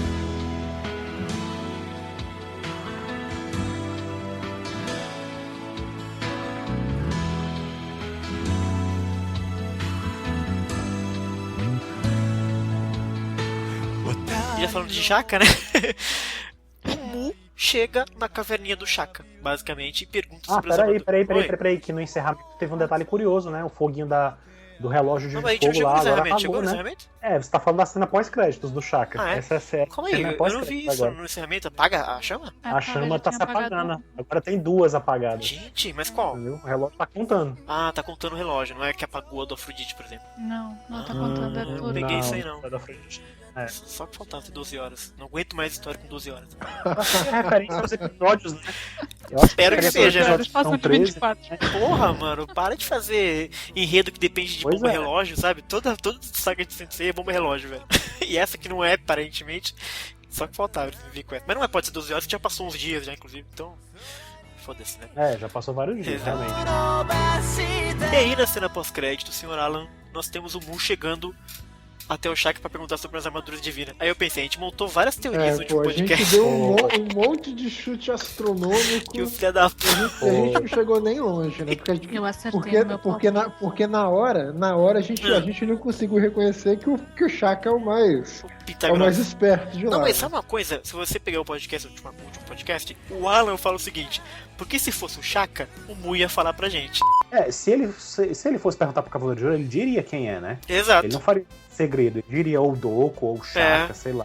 E ele não falou pra gente. Não falou, escondeu da gente, safado. Safado, né? O Mu tá cheio de esconder as coisas, né? Cheio de segredinhos. Cheio de segredinhos. Cheio de segredinhos, né? Eu acho que na real é porque o Mu é esse cara super estratégico, né? Então se o Mu de repente conta pro Aioria que o Shaka manja de tudo, o Aioria provavelmente, além de ser boca solta, provavelmente ia reagir de uma forma completamente impulsiva e iria entregar pra todo mundo onde o Shaka tá. Então o Mu ele manja disso tudo, assim, eu tô indo procurar um cara que sabe, tchau, vai embora, te vejo depois. Tchau, linguarudo. Depois ele vai cuidar dele. Ele que despacha, né, o Aioria e a Lífia, né? Ele fala, vocês vão por ali, eu vou ali ver um carinha, vocês não conhecem quem é. E o engraçado é que, tipo assim, ele fala mesmo lá, ele menciona assim, ele pergunta explicitamente sobre o negócio de armadura divina. E o Shaka tem essa coisa de ser o cavaleiro mais próximo de Deus, né?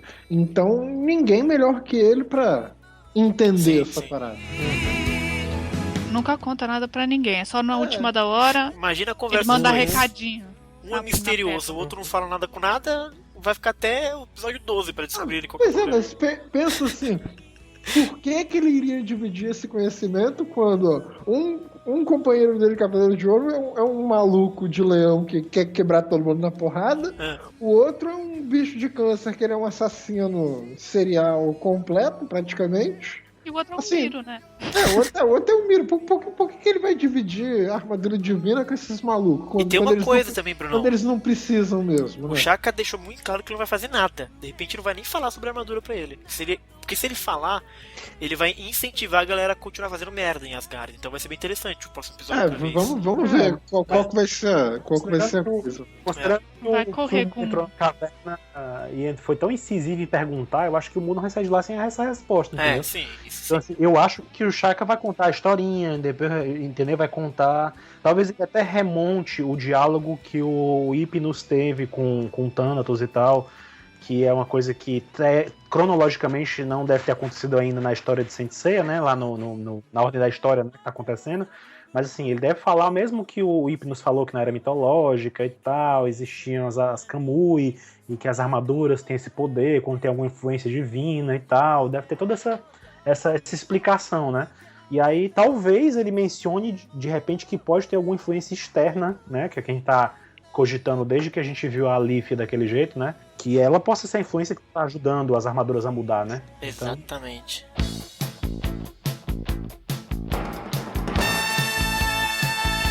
E aí, senhores, nós somos apresentados às cenas do próximo episódio, que se chamará Supremo. O poder da armadura divina. Então, já que você tá aí, já lê a sinopse pra nós. Então vamos lá. Mu escuta de Shaka a verdade sobre o grande poder das armaduras divinas. Boa. Então vai rolar historiazinha. Isso. Vamos ver qual vai ser essa história. O Shaka vai jogar real, não vai fazer de difícil. Então a telepatia de Mu chega a Ioria e Lífia, que encaram a grande árvore, Yggdrasil. Então eles foram pra árvore até o portalzinho dela. Boa. Ele conta a eles que a barreira da Yggdrasil é controlada por grandes raízes. E para destruir a barreira, é preciso levar seus cosmos até o limite da armadura divina. Ok. E dispará-los contra as 3 grandes raízes. Aldebaran, Doku e Milo. Achei muito curioso que não menciona o Saga aqui. Aparentemente o Saga tá junto do Milo, mas não eles foi separaram, mencionado. acho ali, né? Acho que não. Aldebaran, Doku e Milo, que também ouviam a telepatia, esforçam-se para chegar até as grandes raízes com o objetivo de destruir a barreira. Guerreiros surgem diante deles. Era inimaginável que estes seriam seus oponentes.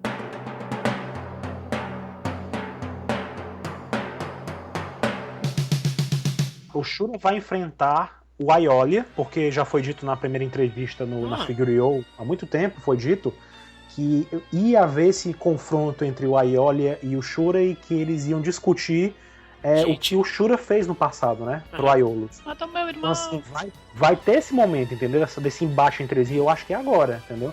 Então, assim, o mistério realmente é quem são os outros que estão lá, né? Então a pergunta então seria o seguinte: se essa imagem aqui do Shura é ele encontrando o Aioria, esses dois aqui de baixo são quem? Será que um deles é o Aioros? São 3, são mais 3, né? Porque são tem uma galera, velho. É um contra o Milo e 2 pra enfrentarem o Oldoku e o Aldebaran, né? Pode ser. Sabe o que eu acho que é isso aqui, gente? É aquilo que o Alan falou há 1 milhão de anos atrás, que é bicho anterior, oponente do passado aparecendo pra lutar. Uhum. Olha lá, hein? Eu não sei não. Rapaz, será que a gente vai ver o Aioros no episódio que vem? Acho que não, viu? Eu acho que realmente o Aioros só vai aparecer no final, gente. Eu gostaria muito, por exemplo, que o Aioros aparecesse nessa cena com o Doku e o Aldebaran. O Aioros aparece, mas assim, por algum motivo ninguém diz nada pro Aioria que tá lá no outro lado do mundo. Não, o que eu queria que acontecesse era um episódio só do Shura, Aioros e Saga. Não vai rolar. Eu não gostaria de ver, por exemplo, que o Andreas usou o Afrodite e o Máscara da Morte, porque a gente sabe o que aconteceu com o Máscara da Morte, né? O Andreas some e o Máscara da Morte tá lá chorando com a Helena, né? Eu não sei, eu não gostaria de ver o Andreas manipulando, de repente, que o Camus aparece pro Milo, que é uma coisa que é super possível de acontecer, e que o Afrodite e o Máscara da Morte de novo aparecem como vilões enfrentando o Doku e o Aldebaran. Eu queria ver isso. Nossa, mas entendeu? por que ele faria isso, gente? Eu não gostaria de ver isso. Como mas, assim, eu acho manipulando? Você diz... sendo possessão? Possuídos, entendi. cerebral, eu não sei, eu não gostaria de ver de novo eles do lado, do oposto e tal. Acho que essa fase não, pelo amor de Deus, cansativo já. Entendeu? Então, tudo é possível. Agora, eu gostaria muito que fossem personagens do passado, como a gente já comentou antes, né? Que também foram revividos de alguma forma, entendeu? Seria muito legal. A gente tem que lembrar que a sinopse diz: era inimaginável que estes seriam seus oponentes. Então, e é os caras que aparecem pro Aldebaran do Doku Milo, são 2, né? Pois é, mas pode ser também o Aiolos, né? Porque se o Aiolos aparecer ali no meio, não, só que né? faltava. Aí o negócio é pesado, porque... E até curioso, se você reparar que na abertura, né, tem uma cena em que aparece o Death Mask e o Afrodite, e o Aiolos aparece com a flecha na frente deles, né? Assim, como se estivessem lutando junto. Ou seja, será que eles realmente vão mudar de lado e vão estar manipulados, sei lá, e vão estar... Nem vão falar, senão o povo vai te ouvir e vai fazer.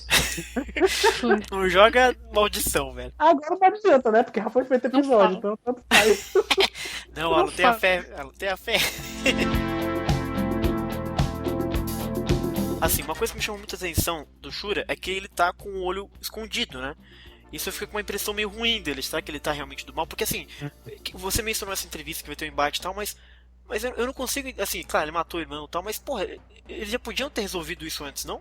É que o Aioria é meio atrasado. Tipo, eles estavam vivos na época, entendeu? Tipo, eles passaram muito tempo com o Shura na casa de Capricórnio. Mas assim, o que aconteceu entre o Aiolos e o Shura, pelo que eu entendi da história, Não era uma coisa que todo mundo sabia. Entendeu? Assim, o embate entre eles, o que o Shura fez com o Aiolos, não era uma coisa que todo mundo sabia, né? Eu não sei, porque assim, você acha que eles se encontrariam e o Aiora ia pra cima dele já de cara, assim? Não sei, de repente. Assim, eu acho que talvez seja. Eu achei esquisito. Talvez seja nesse momento que o Shura vai comentar com o Aiolos o Aioli e o que aconteceu com o Aiolos, né? Assim, o que ele fez no passado dele, né? Sim, até aí saiu uma porrada, eu não sei, eu acho não que faz o Aiora, ele é um personagem muito mais centrado, entendeu? Eu não sei, eu não consigo ver. Eu sei, mas assim, realmente, o Shura, pro Shura se levantar na frente do Aioli como um adversário, ele tá sendo no mínimo manipulado, eu acredito. Então, eu não acredito que ele vai ter um motivo que contamos pra ficar. Então, assim, mas nesse momento em que ele se levanta pra enfrentar o Aioli, e o Aioli deve ter uma resistência a isso, né? Sim. Vai ver, aí o Shura vai e comenta, pois lute comigo, porque eu que matei seu irmão. Aí ele vai e comenta, entendeu? De repente ou então, pode ser isso. Eu pensei numa parada muito bonitinha, que eu acho difícil acontecer, mas seria bonito. O Shura chegando diante do Aiori pedindo pro Aiori bater nele. De penitência, assim, sabe? Mas pode eu ser, não sei. né? Eu acharia legal, mas acho que não vai pode ser. Pode ser, mas assim... Pode ser, realmente mas eu ele acho não tentou falar. Ele tentou falar com a Aiori. Diante dessa pose aí de mauzão, fodão, sombrio, acho que não vai ser, não. Exato. Pergunta. Vocês acham que tem alguma chance do Xion aparecer? Podia. Boa pergunta. Era interessante. Boa pergunta. O Doku, não é o Doku que tá ali pra lutar? Porque tecnicamente eles só trouxeram de volta à vida aqueles que estavam na cena do Muro das Lamentações. Sim. Né? Então, assim, não há um motivo específico para o Xion ser trazido de volta. Verdade. Né? Não há um motivo específico para isso, mas é possível. É possível. Ainda mais se você considerar uma conexão com o filme do prólogo, né? Que no filme do prólogo, por algum motivo, o Xion também tá naquela cena dos deuses. Exato. Entendeu? Então, né, ele pode ter... E até porque o Xion tem, de certa forma, uma função importante entre os Cavaleiros de Ouro, porque foi a escolha dele, assim, ele preteriu o Saga e escolheu o Aioros, que de certa forma começa o caos, assim, na confraria dos Cavaleiros de Ouro, né? Então, assim, ele é parte da brincadeira. Posso falar uma parada aqui pra vocês? O Shura não tá em nenhum desses capuz. Pra mim ele não tá. Nenhum deles. O Shura não, desculpa. Não, mas ele aparece. O Aioros não está ali. Pra mim eu tenho certeza absoluta. Não cabe a asa. Por que você tem certeza absoluta? Não, vamos lá, cara. Você falou que você tem certeza absoluta. Eu quero que você apresente evidência, então. Vamos lá. Vamos lá. Eu acho que não faz. O Aioros não é dado a mistériozinho. Quem disse que não, brother? Ele deixou o irmão dele comendo merda, amigo. Como assim? Deixou o irmão dele comendo merda? Ele falou assim: eu vou embora cumprir minha missão, tchau. Picou mula no mundo. Mas ele tá uma missão maior, mas ele não veste um capuz pra isso, entendeu? Quem disse que não, brother? Ele não vestiu, você não mostrou ele sem capuz. O cara fez isso pra levar a Athena lá pro fala que isso é uma retcon. Isso é uma retcon mal feito, cara. Mas eu não imagino o Aioros aparecendo de capuz enquanto personagem, entendeu? Ele era pra ser o grande mestre, por exemplo. Então vamos lá. Se o Aioros ele nem vai aparecer no próximo episódio. Então pergunta então, se o Aioros aparecer de capuz no próximo episódio, qual vai ser a sua reação? A reação é que eu nunca soube interpretar o Aioros. Filma, tá? Filma. Filma pra gente. Eu já dito de antes. Ele prometeu uma prenda e fazer alguma coisa. Cara, se ele aparecer eu não vou gostar, porque pra mim não vai fazer muito sentido com o Aioros. Eu acho que o Aioros aparecer, vai ser uma parada muito foda de Soul of Gold, porque é a primeira vez que a gente tá vendo ele, de fato, uma história cronológica de Sensei, assim, sabe? Rolando ao mesmo tempo. Então ele aparecendo com uma duplinha de capuz pra ser o inimigo inimaginável, eu acho muito pouco pra ele, entendeu? Tanto que quem eu acho que tá ali, naquele capuzinho ali, que seria bem bacana aparecer, é o Bado, que vocês estão falando. Porque o Bado foi quem fudeu o Aldebaran no santuário, entendeu? Seria bacana ele aparecer, por exemplo. Agora me vem a cabeça, o Shido e o Bado, né? Isso é legal, Brunão, boa! Eles não fazem coisas legais assim. Se eles colocassem que de repente eles estão trazendo de volta os personagens mortos, né? De volta mesmo. Isso explicaria porque, de repente, eles estão fazendo tudo aquilo ali pra trazer pessoas amadas de volta à vida, entendeu? E aí, de repente, o Siegfried voltaria, o Sigmund estaria uma relação e tal, aquela coisa toda. É por isso que ele tá ali tão... Entendeu? Eu... Por isso que ele tá tão empenhado em trazer naquela batalha, de repente por isso, pra trazer o irmão dele de volta, sem saber as consequências disso, enfim. Acho que a única alternativa de todo mundo jogar tudo pra cima e gritar é o Shido e o Baldo aparecendo ali. Mas eu acho que o Sigmund ia ficar muito doido se tivesse alguém mexendo com o irmão dele ali, viu? Ele ia ficar louco. Ele já é não, a vez que ele queira trazer o irmão dele de volta, entendeu? Sei não. Eles não vão fazer isso, não. Isso é muito bacana. A Danda é pior que eu, cara. Não, a Danda é a mulher mais realista desse canal. Se a gente tivesse que eleger um governante aqui, alguém pra não fazer besteira, tem que ser a Danda. É justo, é justo. Não, mas nós aqui a gente é cheio de fé. A gente é cheio de fé. A Danda tem os pés no chão. Eu sou pessimista, não. Eu sou a gente parar pra pensar que no anime, vamos pensar só no anime, né? Tá. No anime. Os Cavaleiros de Ouro voltam na saga de Hades, mas antes disso eles voltam à vida no filme do Abel também. Ok. Né? A Ares trabalha também com uma história de cavaleiros que voltam à vida, entendeu? Ou seja, não é uma coisa tão inimaginável pensar que eles vão trazer personagens de volta à vida também. Os próprios Cavaleiros de Ouro voltaram de novo agora em Soul of Gold, então assim... E tem aquela questão do novo jogo, do Soul of Gold, que tá agora... Do Soldier Soul, que tá também sendo lançado, entendeu? Sim. Até agora não ficou claro se os novos Guerreiros Deuses vão estar nesse jogo ou não. Mas ficou claro que vai haver uma mini história, uma pequena história envolvendo parte do enredo de Soul of Gold, entendeu? Como é que eles vão fazer uma história envolvendo Soul of Gold sem colocar os Cavaleiros de Ouro com armadura divina lutando contra alguém? Sim. Quem seria esse alguém? Seria justamente os Cavaleiros que já morreram voltando. Porque entendeu? só tem personagem morto, né? Pois é, por isso que eu acho bem provável, eu acho bem plausível, de repente, os Guerreiros Divinos, os Guerreiros Deuses que a gente conheceu na saga da TV e tal, de repente voltarem, entendeu? Como os vilões de novo. Pra dar mais razão pra você, será que eles não estão querendo fazer as Safiras justamente por causa disso? Era engraçado. Não é? Pode ser também. Pode ser justamente então, deixa eu adicionar então. Justamente essa história de Odin falsa que está sendo criada lá, ou verdadeira, sei lá, pode ser justamente sacrificando várias vidas para trazer vidas de volta. Olha entendeu? aí, é verdade. Porque se alguém ressuscitou os Cavaleiros de Ouro, de repente é para combater o Andréas. Então, por que ele ressuscitaria também oponentes para combater os Cavaleiros de Ouro, entendeu? Essa que é a minha...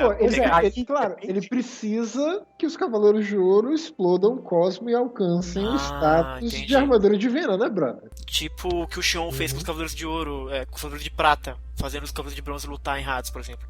Que era tudo o Shiryu não queria lutar, ele jogou os Cavaleiros de Prata pra ele despertar e ir lutar, por exemplo. Mais ou menos essa ideia. Porque tipo assim, quer ver? A gente não sabe ainda qual que é a intenção do Shura lutando aqui, qual que é a intenção desses dois bichos aqui. O Shura provavelmente vai limpar um monte de roupa suja com a Ioria, com a Ioros, etc. Mas esses dois aqui de baixo, sei lá, eles podem... É que é dito que são oponentes, né? Essa é a questão. Aparentemente eles estão defendendo justamente a Yggdrasil, as grandes raízes, entendeu? Legal, então assim, a história toda, como o Brunel leu a sinopse que eu traduzi, a história toda gira em torno deles se esforçando, eles fazendo alguma coisa, lutando pra chegar até a grande raiz. Como é que eles vão fazer isso? Enfrentando inimigos, né? E assim, a partir do momento que eles romperem a grande barreira lá que envolve a Yggdrasil, né? Aí é que a luta começa contra os Guerreiros Deuses, porque eles vão passar por aqueles templos e tal, até chegar no topo da Yggdrasil, onde tá o Andreas, né? Supostamente é isso que deve acontecer, né? Exato. E tem 3 episódios pra acontecer, o povo tem que correr. Menos que 3 agora. Eu adorei esse episódio, eu achei esse episódio mais consistente de todos, cara. Eu gostei muito por causa do MDM. E do Dit, né, gente? Não esquece o Dit. Eu acho que redimiu os dois. Eu acho que foi super legal. Eu acho que em nenhum momento, por exemplo, os outros episódios eram legais, mas sempre tinha uma coisinha que eu encarcava. Esse episódio, consistente, bom, do começo ao fim. Achei bacana. A animação já desencanei mesmo, então não reclamo mais. Tem uma cena do pescoço, você viu o pescoço? Foi, eu tava pensando nisso agora, parece uma girafa. Parece que eles colocam algumas coisas tão toscas no episódio pra ver se a gente pega, entendeu? Tipo, sabe o geninho do He-Man, que a gente tem que descobrir onde ele tava? Acho que eles fazem isso, não é possível, gente. Mas eu já desencanei disso, a produção é uma merda. Mas então, Xará, vamos lá. Que é? Esquece por um instante que você já assistiu tudo de Saint Seiya, fica só no Soul of Gold, A regra dos 4 episódios. Você acabou de ver o 4º episódio. Você continua assistindo ou não? Porra, tranquilo. Vou bem. Não, mas esquece que você é fã de Sensei. Você continua assistindo ou não? Eu não continuaria. Você não continuaria?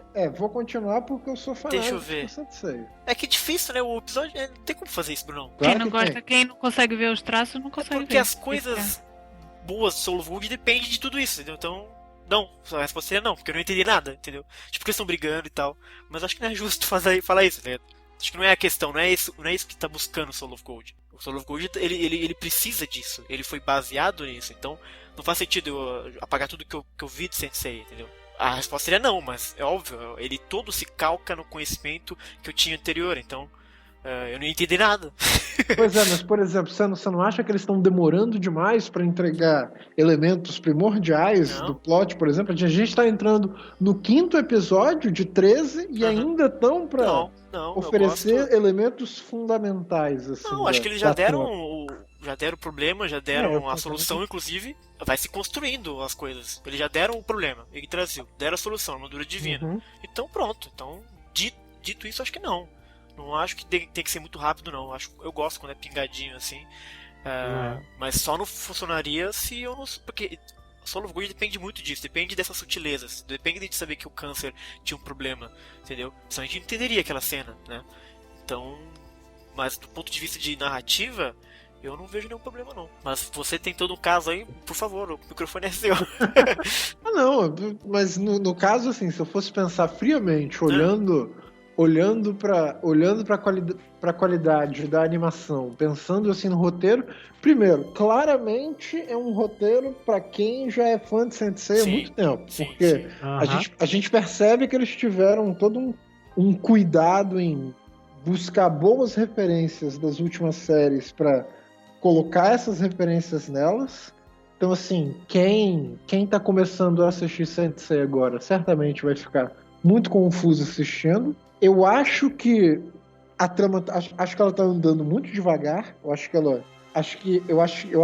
Provavelmente o anime se beneficiaria se eles já tivessem apresentado elementos mais centrais, mais explicativos da trama para as pessoas e permitissem um espaço maior para desenvolver os personagens, que são muitos personagens que precisam ser desenvolvidos.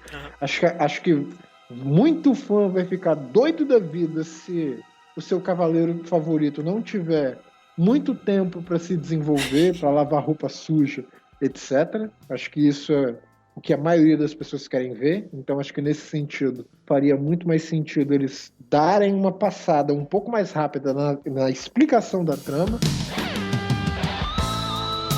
A trilha sonora continua muito fraca.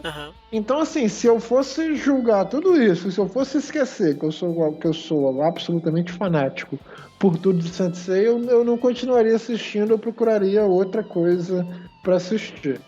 Mas, como não é o caso, como eu sou absolutamente fanático por Sensei, eu vou continuar assistindo. A questão é, você não indicaria Soul of Gold pra uma pessoa que nunca viu Sensei, entendeu? Mas justamente essa é a questão. Eu poderia então refazer a pergunta assim: você indicaria esse anime pra alguém, seja ele fã de Sensei, seja ele não sabe nada de Sensei? Eu não faria isso. Não, eu também não. Esse episódio é feito pra gente que gosta, entendeu? Ele não é feito pra, por exemplo, novos públicos, por exemplo, de forma alguma. Tá muito claro, assim, esse anime é um tributo, a gente pode dizer que é um tributo pra fãs clássicos, assim. E que bom, eu acho que ele funciona melhor. Eu não sei até que ponto isso é necessariamente bom, né? Eu gosto muito porque eu sou fã antigo, mas acho que seria legal também você ter uma obra moderna para recepcionar a geração nova, para recepcionar essa não é novos, esse, tá ligado? Teoricamente não seria é o caso, por exemplo. Eu acho isso meio palha. Mas aí eu não esperaria de Soul of Gold ser isso, né? E nem gostaria também, porque foda-se, fã novo, tô cagando pra eles. Quero saber de me agradar. Pois é, né, brother? Mas tipo assim, quando você tá analisando uma obra, a obra como um todo, sem fazer referência a coisas fora dela, ela precisa ter a sua própria consistência, né? A consistência de Soul of Gold, ela é garantida caso você seja o fã que assistiu tudo. Mas é que então, tá, Bruno, tipo assim, eu acho que depende muito, você tem que analisar a obra ao que ela se propõe também, entendeu? Ela nunca se propôs a ser algo novo, em nenhum momento, entendeu? Ela se propõe sim a ser um tributo, como você disse. Então, a gente tem que analisar ao que a obra se propõe. E no que ela se propõe, ela tá fazendo super bem. Se ela não se propôs a ser algo novo para público novo, como é o Ômega, por exemplo, então eu acho injusto a gente analisar desse ponto de vista, entendeu? É claro que faz sentido que a obra precisa se manter inteiriça, mas eu acho que não é essa a proposta. Em nenhum momento eles querem que isso seja algo inteiriço. Eles querem que isso ecoe e rime com um monte de coisa que a gente já viu, entendeu? E nesse ponto de vista ele é muito bom nisso, entendeu? Eu digo que assim, Soul of Gold ele é melhor enquanto tributo ao fã antigo do que o Ômega é melhor para o fã novo, por exemplo. Eu gosto muito de Ômega, mas eu acho que Soul of Gold funciona melhor para quem já era fã do que Ômega funciona para quem nunca viu nada de Sensei, entendeu? Com certeza. A impressão que eu fico é que Soul of Gold, é porque, tipo assim, tem aqueles animes que dizem simplesmente assim, ó, senta aí, você não precisa ralar, a gente vai dar tudo pra você, feliz da vida. Sim. O Soul of Gold parece assim, ó, senta aí e se vira, meu amigo. Eu tô pouco me fudendo pra você. Não, espero que você já tenha visto 114 episódios antes, entendeu? Mas eu acho ótimo. Pois é, mas eu não sei, se for pra analisar friamente, assim, eu não sei até que ponto isso é bom, não. Eu me divirto pra burro porque eu sou fã de Sensei, só que eu não sei até que ponto isso é bom. É bom pra gente, que é pra quem importa. Pois é, mas não é assim que você pensa quando você vai julgar criticamente a parada, né? Não, é assim, eu penso muito como você, Bruno, tá falando, né? Ou como Bruno, diferente do Brunão, assim, eu penso mais como você tá falando mesmo nesse sentido. Tudo que você falou eu concordo. E, assim, agora eu tenho minhas dúvidas se já também contrário mais ainda do Brunão, eu tenho minhas dúvidas se o ritmo não tá sendo adequado ou não, entendeu? Assim, eu acho que tá correndo bem, eu acho que tá apresentando dosadamente no que deveria ser, entendeu? Não sei se funcionaria bem do mesmo jeito. Às vezes eu acho até que a coisa tá muito lenta também, realmente. Às também, vezes tá um pouco mais. Outras vezes eu acho que a coisa tá muito frenética, muito rápida, né? Sim, a gente vê, né, já é o segundo episódio que a gente vê que as coisas já começam com ação mesmo, né? No episódio passado a gente já tinha visto isso, o Milo e o Camus mal se encontravam, já estavam se enfrentando. Nesse episódio a gente já vê também a continuação direto daquele episódio e o Saga já botou pra quebrar também, né? Então assim, eu acho que tá num ritmo bom. Uma hora parece meio arrastado, outra hora parece já bem mais agitado, e a história tá passando o que tem que ser passado no momento certo, né? Quanto a essa história de ser bom para os fãs novos ou não, eu não sei. Eu me lembrei agora de um artigo que foi publicado há umas semanas atrás, quando Soul of Gold estava para estrear, se eu não me engano, ou já tinha acabado de estrear. Um blog americano de cultura geek, etc., eles postaram um artigo bem interessante com a visão que o título do artigo era assim, Senseiya, o anime mais popular do mundo que você nunca ouviu falar. Entendeu? Eu achava muito curioso, porque tem isso que o Bruno estava comentando, né? E de repente, muita gente que não conhecia Sensei vê toda uma campanha de Soul of Gold e vê toda uma comoção, porque teve em alguns sites específicos, né, do ramo de animes e tal, foi noticiado a história dos 2 milhões que alcançou rapidamente, entendeu? De audiência e tal. E as pessoas começaram a olhar para Soul of Gold e perguntar o que é isso, né? O que é Senseiya? Quem não conhecia ainda, né? Quem conhecia só de nome e tal, parou para dar uma olhada, entendeu? Então, assim, e o artigo americano, lembro que ele falava muito nisso, nesse sentido de que era um anime que é um sucesso, apesar de que muita gente teima em contestar por esse argumento objetivo, que o anime teve um sucesso no Japão, né? E que ele inclusive inspirou outros animes outras coisas mais recentes, como Bleach, como Gundam Wing também, que tem 5 protagonistas e tal, enfim. E é um anime que o cara tava falando que nos Estados Unidos não foi bem tratado, que teve aquela zoação toda, né? Que a gente sabe como foi, né? O Yoga surfista, né? Sangue azul e blá blá blá, né? A gente sabe tudo isso. Mas que o cara disse que ele comenta que é um anime que vale a pena dar uma chance, e eu achei muito positivo nesse sentido, que ele fala que se você for atrás da história original no anime antigo e tal, você vai ver que é um anime muito bom. E ele começa a falar várias coisas, vários pontos positivos, e eu lembro que ele me enumerava algumas coisas da história que a gente conhece, né? Bem por cima, nem era tão preciso no que ele falava, né? Nota-se que é alguém que realmente foi lá e foi assistindo episódios aleatórios dos mais interessantes e fui assistindo, né? Foi pra construir, pra tentar entender o que o Soul of Gold tá querendo passar, entendeu? Sobre o que é Soul of Gold, né? O que é Saint Seiya, né? Então, assim, eu acho que Soul of Gold se suscitou nessa pessoa uma vontade mínima de ir atrás e descobrir que Saint Seiya é um anime popular e tal, e que não é à toa que ele tá dando o que falar e tá alcançando esses números loucos que a gente vê aí, que foi agora 10 milhões de repente agora essa semana anterior a esse podcast agora. E eu acho que Soul of Gold tem alguns elementos que pode até não por si só se manter esquecendo tudo que existe de Saint Seiya. Mas é como o Bruno falou, é uma coisa que ele serve para complementar, não tem como você fugir disso, assim. Ele tem elementos novos, assim, não dá para esquecer quando a Lífia vê o Aioli, ela fala da lenda dos cavaleiros e tal, e pra gente que é fã, soa como referência, mas de repente pra quem nem conhece Saint Seiya, soa como explicação, entendeu? Então, assim, tem momentos em que as coisas são explicadas, mas não tudo tão explicado. Eu tenho um exemplo um bocado prático, né, quanto a isso. Vocês sabem que aqui em Portugal não fez sucesso e eles detestam mesmo a série clássica. Não gostam. Uhum. E eu sei que o meu namorado detesta, ele não pode com a série clássica. Então, ele começou a assistir o Ômega por acaso. E quando ele falava comigo, ele falava só do Ômega, e quando eu falava da classe, eu não gosto nada disso, isso não... Quem é este, quem é aquele, ele não queria saber. Mas por acaso foi assistir o Soul of Gold e realmente começou a gostar. E ele até foi hoje, ele é assim pra mim: pá, como é que chama aquele outro das rosas? É o Afrodite. Esse aqui é o maior, eu gosto dele. Esse eu gosto. E depois ele gostava do outro, que era do Ômega. E não, dane-se, o do Ômega. Eu gosto desse, é do Afrodite, o Afrodite é fixe. E eu realmente, às vezes, os próprios que assistem o Ômega, quando pegam os personagens do clássico, vão atrás, porque eu não assisti o Ômega, mas tenho essa percepção, pelo meu namorado, que eles sempre são mais carismáticos, não só pela história que foi montada, pouca, né? Nem é muito. Eu não sei se no Ômega eles tiveram um melhor aproveitamento, mas o Soul of Gold acho que é capaz de atrair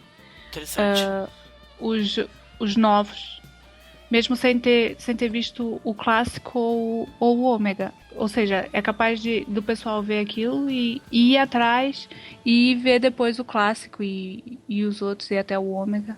Eu acho que é mais isso. Eu por acaso, se fosse nova, provavelmente não via, mas não era por causa da história.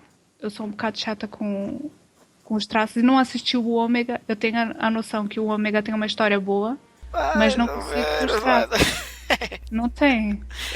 Tem. Ele tem umas ideias bem bacanas. Pronto, e eu não vejo mesmo, sou mesmo chata e não vejo por causa dos traços, não consigo mesmo. Meu Deus. Com esses traços, às vezes, pronto, eles se esmeraram ali numa parte, mas em outra eles negligenciaram um pouco, não é? E isso é um bocado... A pessoa olha e fala assim: eu não sei se vou ou se fico, mas no final se calhar, não sei se eu acabo ficando por causa dos Cavaleiros de Ouro, que eles são exato, lindos. Também fico, porque eu gosto. Eu acompanho mais Soul of Gold não só como o Bruno falou, porque eu sou fã de Saint Seiya e tal, e eu gosto do universo como um todo, né, de tudo, dos mangás e tal, então eu gosto de acompanhar e assistir e ler tudo, né, então eu acho muito interessante, e eu acho que a premissa é interessante, né, do que estão acrescentando, não só o fato de ser uma coisa para vender bonecos e tal, mas assim, apesar de ter tido essa motivação, que não é muito diferente da motivação de tudo mais que existe sem ser, né, da série clássica é muito interessante, pois é, o próprio mangá, enfim, é uma coisa que o apelo comercial que eu falo, né, em geral. Mas, assim, eu acho que a série, dentro do que poderia ser, até que ela tá desenvolvendo algo muito bom, entendeu? Sim, pois é. Eu acho, já falei isso e repito de novo, o que eles estão fazendo pelos Cavaleiros de Ouro em termos de desenvolvimento e tal, infelizmente, é muito melhor do que o mangá todo do episódio G se propôs a fazer e não fez. Posso dizer? Não, com certeza. Eu acho que Soul of Gold desenvolve os Cavaleiros de Ouro muito melhor que, inclusive, a série desenvolve os Bronzeados, por exemplo. Na minha opinião, assim, sabe? A gente perdeu muito... Eu gostaria que fizesse agora um Soul of Bronze, entendeu? Pra gente ver os Cavaleiros de Bronze civis, Soul umas of paradas. Silver. Silver Parte não, mais porque humana. os Cavaleiros de Prata, whatever.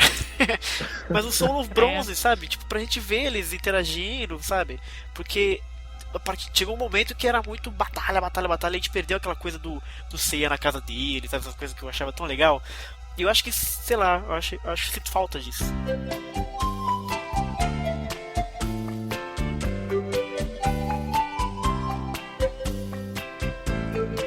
Vai perguntar nota ou coisa assim? O povo tá querendo que a gente dá nota agora.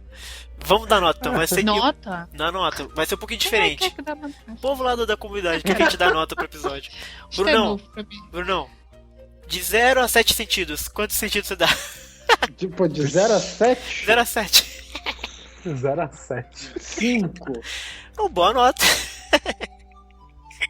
Eu acho que era mais fácil dar número, mas tudo bem, né? Ué, 5. 5. 0 a 7, ué. Uma notação normal. Ah, não, mas então teria que ser 0 a 8, né, Xará? Por que 8? Por causa tem do o oitavo oitavo sentido, né? Ah, essa aí achei que é uma painha, velho. Mas é nada, rapaz. O resto É nada.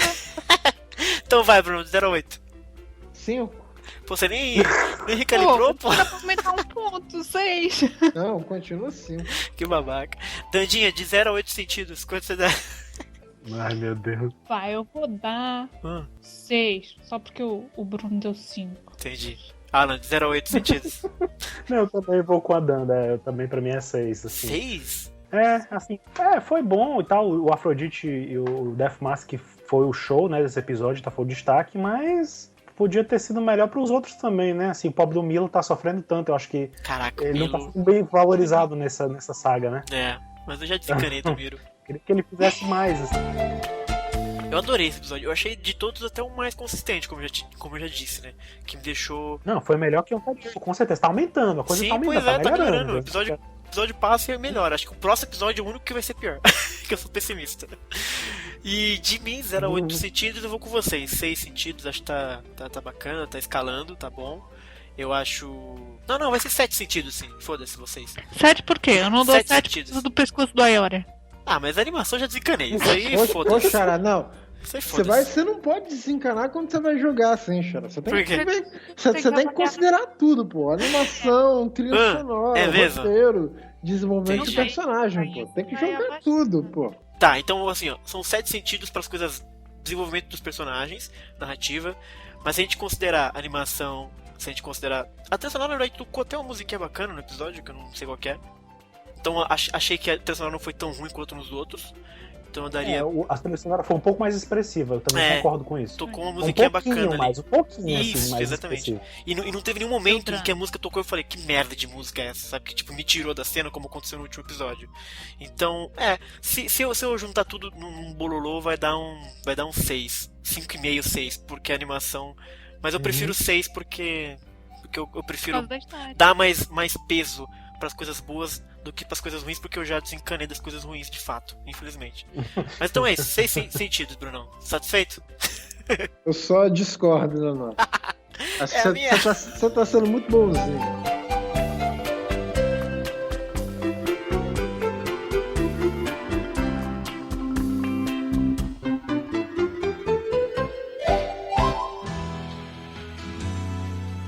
Então, por exemplo, tá dito nesse livro que o cara diz assim: a melhor das árvores é a Yggdrasil, com certeza. O melhor dos deuses é Odin. Brunão? Ficou, foi muito. Brunão? E caiu. Foi pra Udgar. Eu vou falar tudo de novo. Isso, vai. Fala de novo. Posso? Vai, por favor. Ah. Acredito. E isso é pra vocês verem que certas coisas não são pra ser ditas. Falta o Brunão, tá conectando. Brunão. Diz pra ele não falar nomes. Usa pseudônimos, né? Exatamente. Os deuses Aquele são lugar. Deu. o lugar é amaldiçoado, não é possível. Vamos lá, tudo de novo então. Posso? Por favor. Então, primeiro o nome do cavaleiro, né? Utgard. Utgard é muito Não é possível, não é possível. É isso que eu Não é tô dizendo, possível. não diga nomes, ele diz. Não é possível. É amaldiçoado.